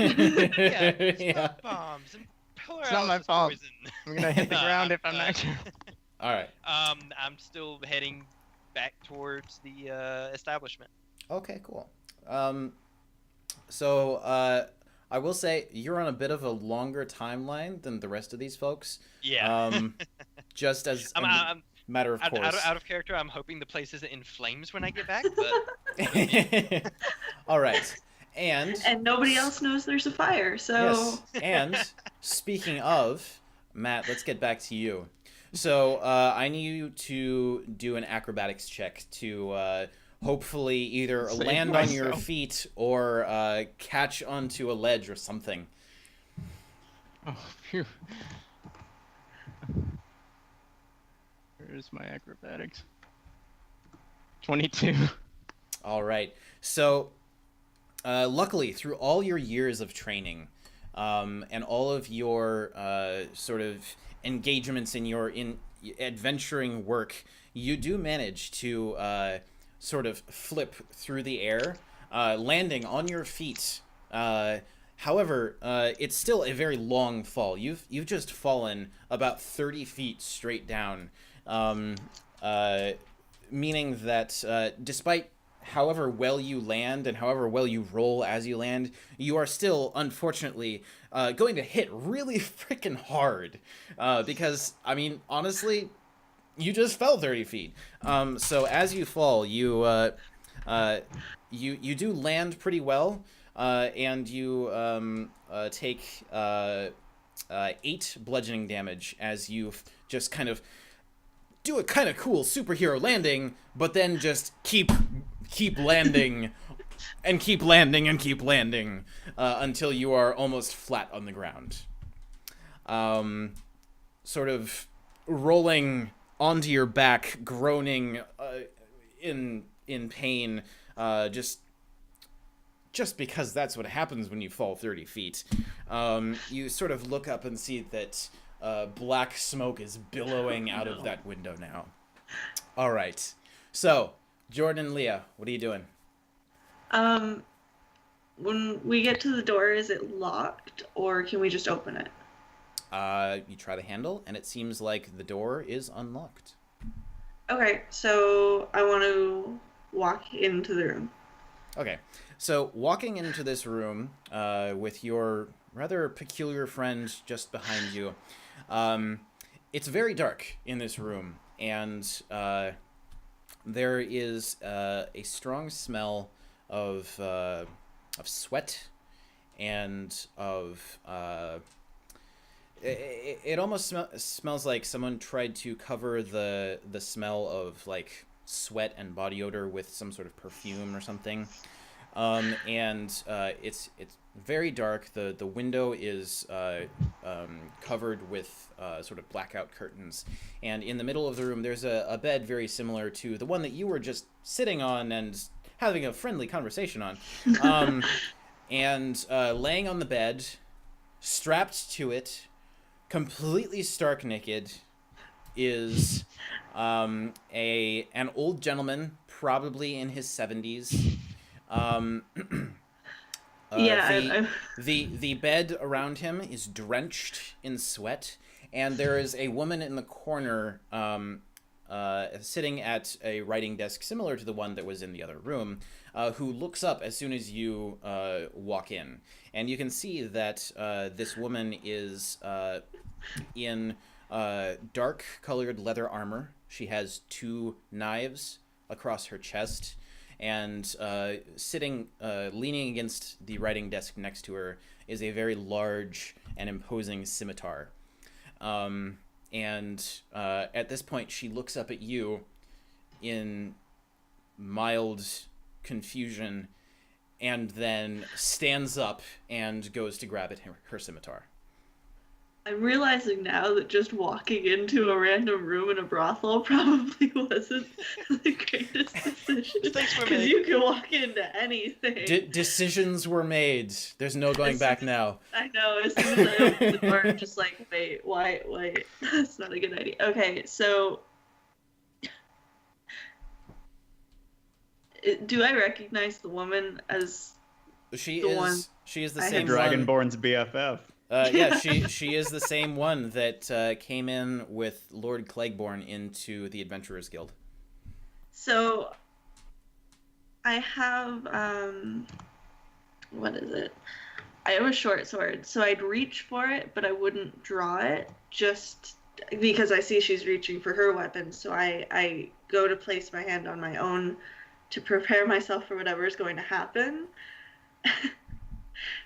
And then I wait and see Okay. what she says, because I'm not sure what to say about the scene in front of me. All right. And Jordan, what are you doing? Well, I let her go first because she wanted to. And I'm saying to the back of her head as she's entering, I'm not crazy, I'm just new to bodies. And I walk around the corner and see this reeking, sweating man, and it's like, and you can see why. They're disgusting. And like I look at her going for her sword, and I'm like, can you help us get this man out of here? He's not supposed to be here, and we want to bring him back to his family. So I don't realize that she's about to start hurting people at all. Like, I have no precedent for that. So I am ready when things go bad, but they have to go bad first. Okay, cool. Doug, is there anything that you would like to be doing right now? There's things I'm preparing to do, but until I get back to the brothel, I can't do this. Okay. And that is probably the... We're just sitting upset this week. All right. And Matt, now that you have landed and just kind of collapsed onto the ground, rolling over in a daze, seeing black smoke pouring out of this brothel, what is going through your head, and what are you going to do next? Guess I shouldn't have done that. But I think I'm gonna try to get somebody's attention to tell the bartender earlier that there's a fire upstairs. Try to get some distraction going on. All right, great. But not actually myself directly, somebody else, because he's gonna recognize just pointing and saying, "Look, there's a fire," that type of thing. Look, there's a fire. Tell the bartender. Yeah, Tell the okay. All right. So, running sort of across the street, you manage to find somebody who looks like they're just kind of like standing there, looking at the smoke, going, "What is that?" And they sort of see you approach, and they're like, "What's going on over there?" And you just run up to them and start telling them this, and they're like, "Oh my God, there is a fire!" And they actually run off to the front of the establishment and run in. And that's the last that you see of them. And now you can actually start to hear bells from nearby going clang, clang, clang, clang. Sounds like some sort of alarm bells going off now that people are starting to become aware of the fire. All right. This is going to get a little bit weirdly structured over the next few minutes, but just bear with me. So, Jordan and Leah, what do you want to do over the next few seconds?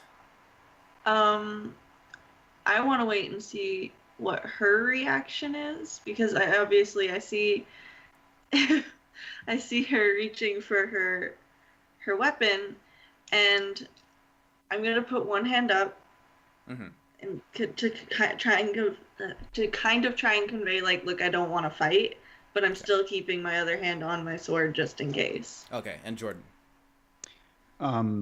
Basically, sorry, my audio cut out. Oh, we can pause for a second if you need to. No, it's fixed now. I just missed whatever was just said. Basically, the second that I see the large one with the scimitar take a hostile action. Yeah, she is sort of like picking up her sword and coming towards you guys now. Yeah. What I'm saying is, like, from my character's point of view, which is extremely naive, like, she would actually have to hurt Bryn or myself for me to take my action. So I have a held action, which is that I will lightning bolt her if she hurts my friend. Okay. Okay. That is all I'm going to do. All right.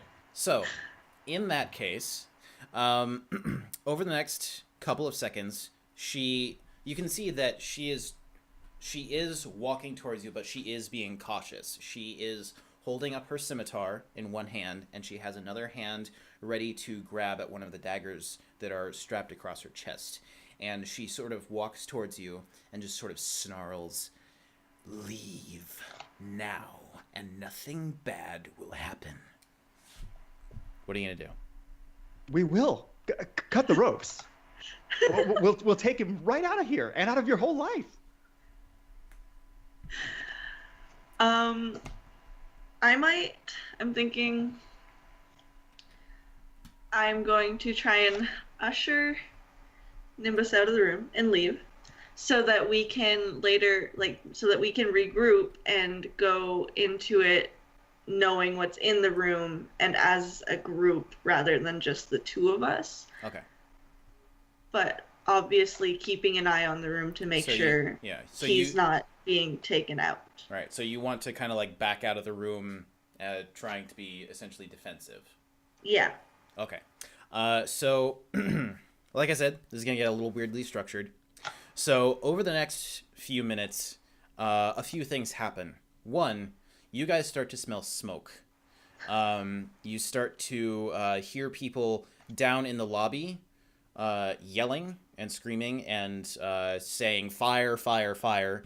You start to hear bells. Matt, what do you want to be doing as people are starting to ring bells and get buckets? Are they, is there any firemen near me?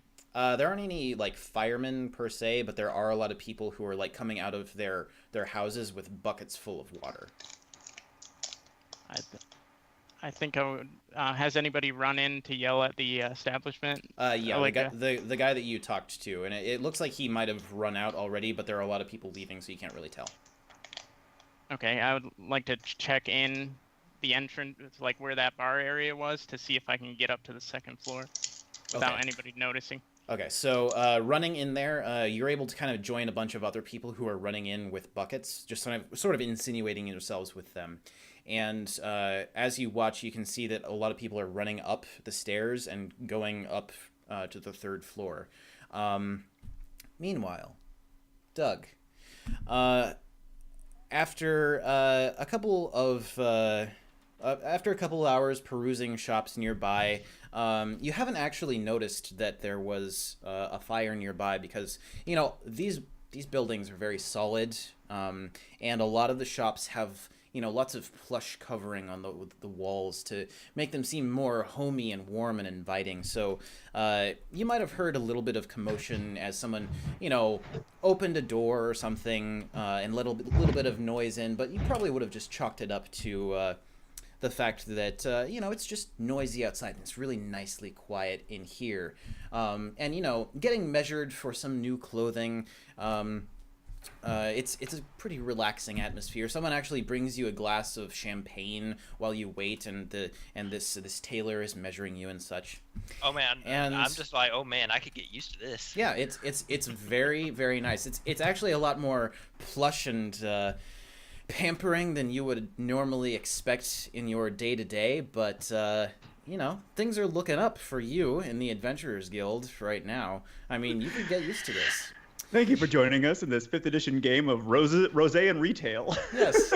Like you were just having such a good life. Yeah, and finally, well, everything else burns to the ground. Yeah, finally, as you make your way out of this very nice tailor's shop, he's this very snooty half-elven gentleman.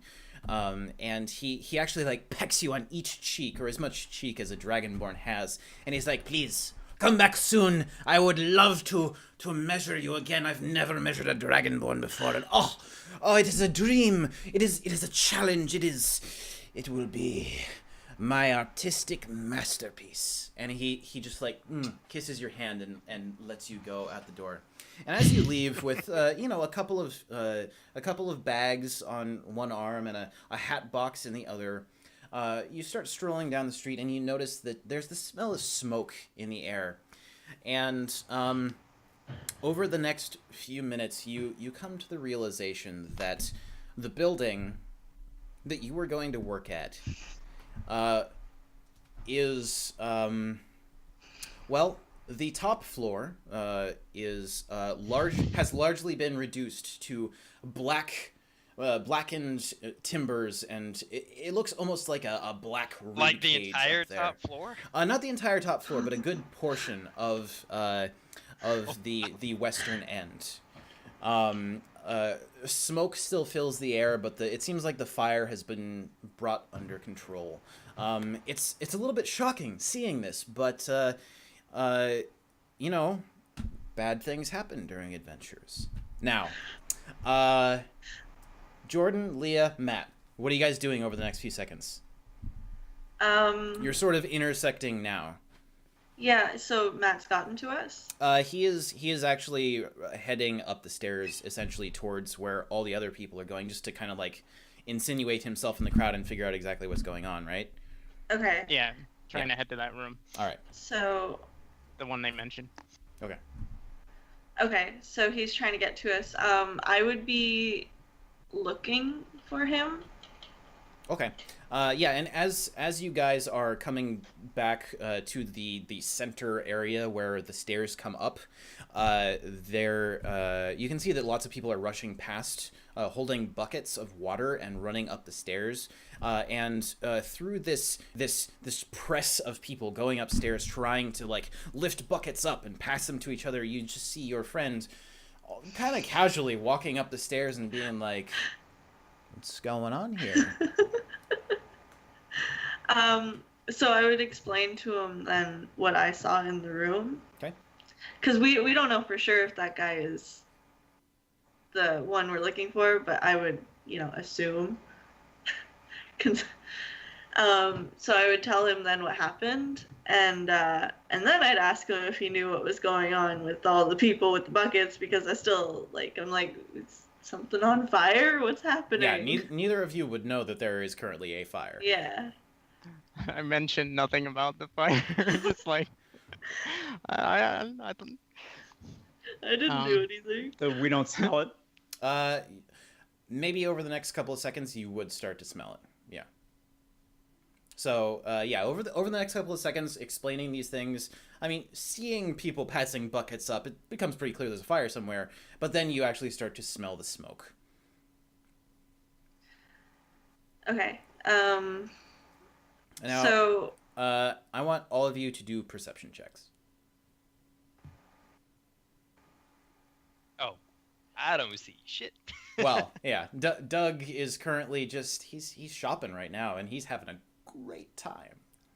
No. So I got I thought 14. all of you included me as well. No, I rolled a 5 anyway. So. Same. 19.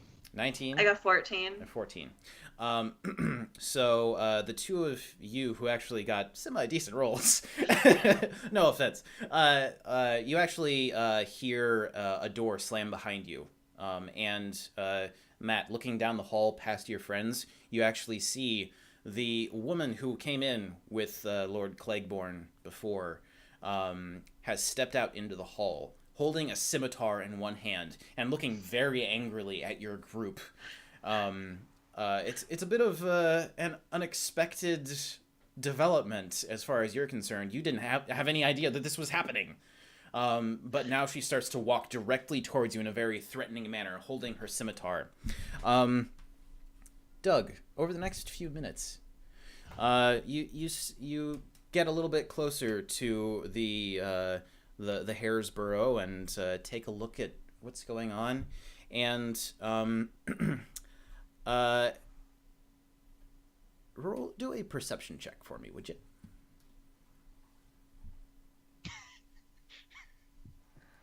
That's gonna be a 8. Yeah.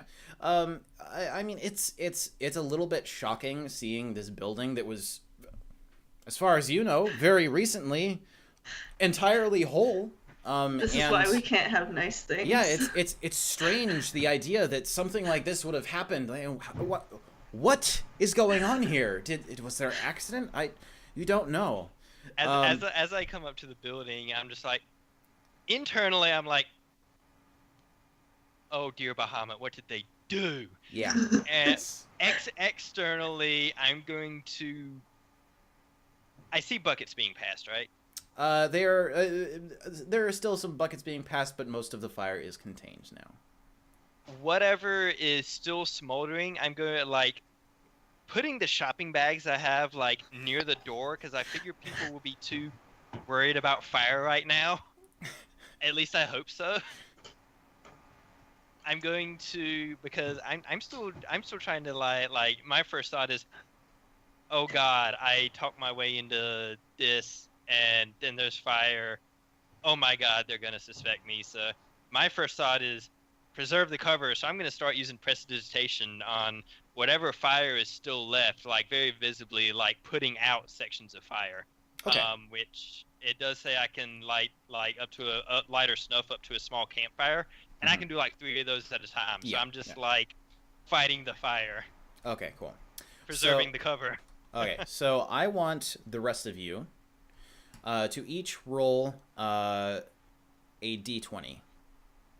Just roll a d20 and then add your proficiency bonus, which I believe for all of you should be 3.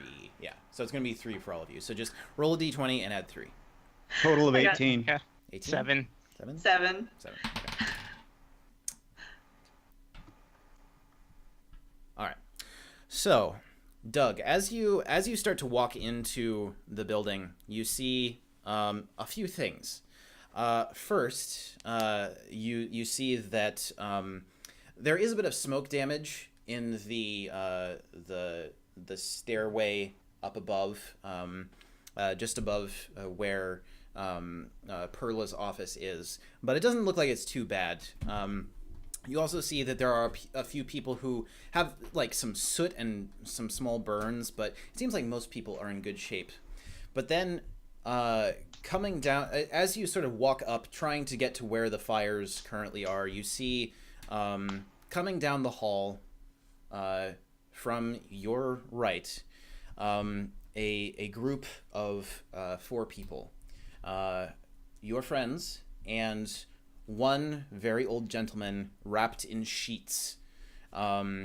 He seems the worse for wear. He seems like he's been through a lot recently, but he has kind of scraggly gray hair that's kind of falling over his face, and he is chattering nonstop. He is complaining. He is bitching and moaning. You can actually make out several words that are very, very offensive. Just spitting out of his mouth at a mile a minute. And you see that this gentleman is probably the guy who you came to rescue. And the rest of you would see that your friend, after a series of events, very violent and best left to the imagination, your friend has come to meet you at the intersection of these stairs, now very finely dressed, looking very relaxed and gainfully employed.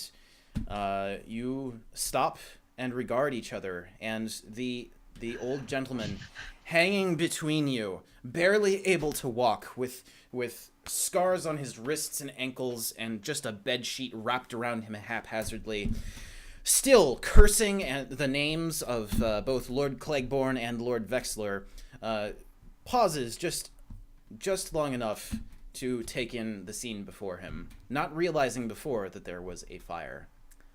What would you guys like to do? I'm gonna tell him to shut up or I'm putting him back because... So you're saying we already defeated the girl with the scimitar? Essentially, Okay. there was a series of violent actions that happened, which is better to not go into, especially since we're running a little long right now. And yes, you guys did manage to overpower her and free the man who you now know is Sylvian Vexler, the uncle of Lord Dariano Vexler, the man who came to meet you at the guild hall earlier. I step forward and I say, "Hi, new best friend. You know that not every part of the body is disgusting meat. Some of it is electricity too, and I touch him and heal him for 5 hit points using my Celestial Legacy feature to try and make him more easily able to walk. And then I twin the spell Haste on him, so he's like super fast and can run all the way home if he wants. And I say, I haven't learned that much about humans in my short time here, and I don't know how much longer I have, but I think this means we're married now. And I just grin at him like spacily, and then step back. He gives you this look of absolute disgust, and then as you cast these spells on him, he's like, and then he starts kind of like shaking, and he's like, and he's it's almost like he's moving in fast motion, and he starts to like walk a little bit, and then you see him like walking in fast motion down the stairs, and he like looks back at you, and he's like, okay, and then he just like he speed walks out the door, and with that you make your way back to the guild hall to meet with Declan, now having saved Sylvian Vexler, the uncle of Lord Vexler. Word will eventually get back over the next day or so, and if it doesn't, Declan will make sure that Lord Vexler pays up. But for now, you are a bit tired, a bit worse for wear in some ways, but except for one of us. Well, yeah, except for one of you. But you have I got a new job.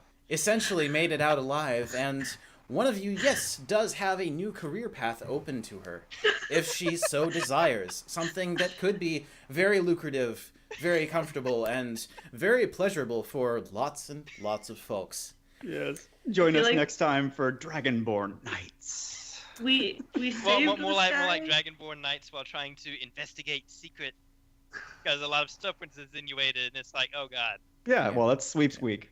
Shadow Yep. Box. We saved this guy, and I feel like nothing we did to accomplish our goal was on purpose.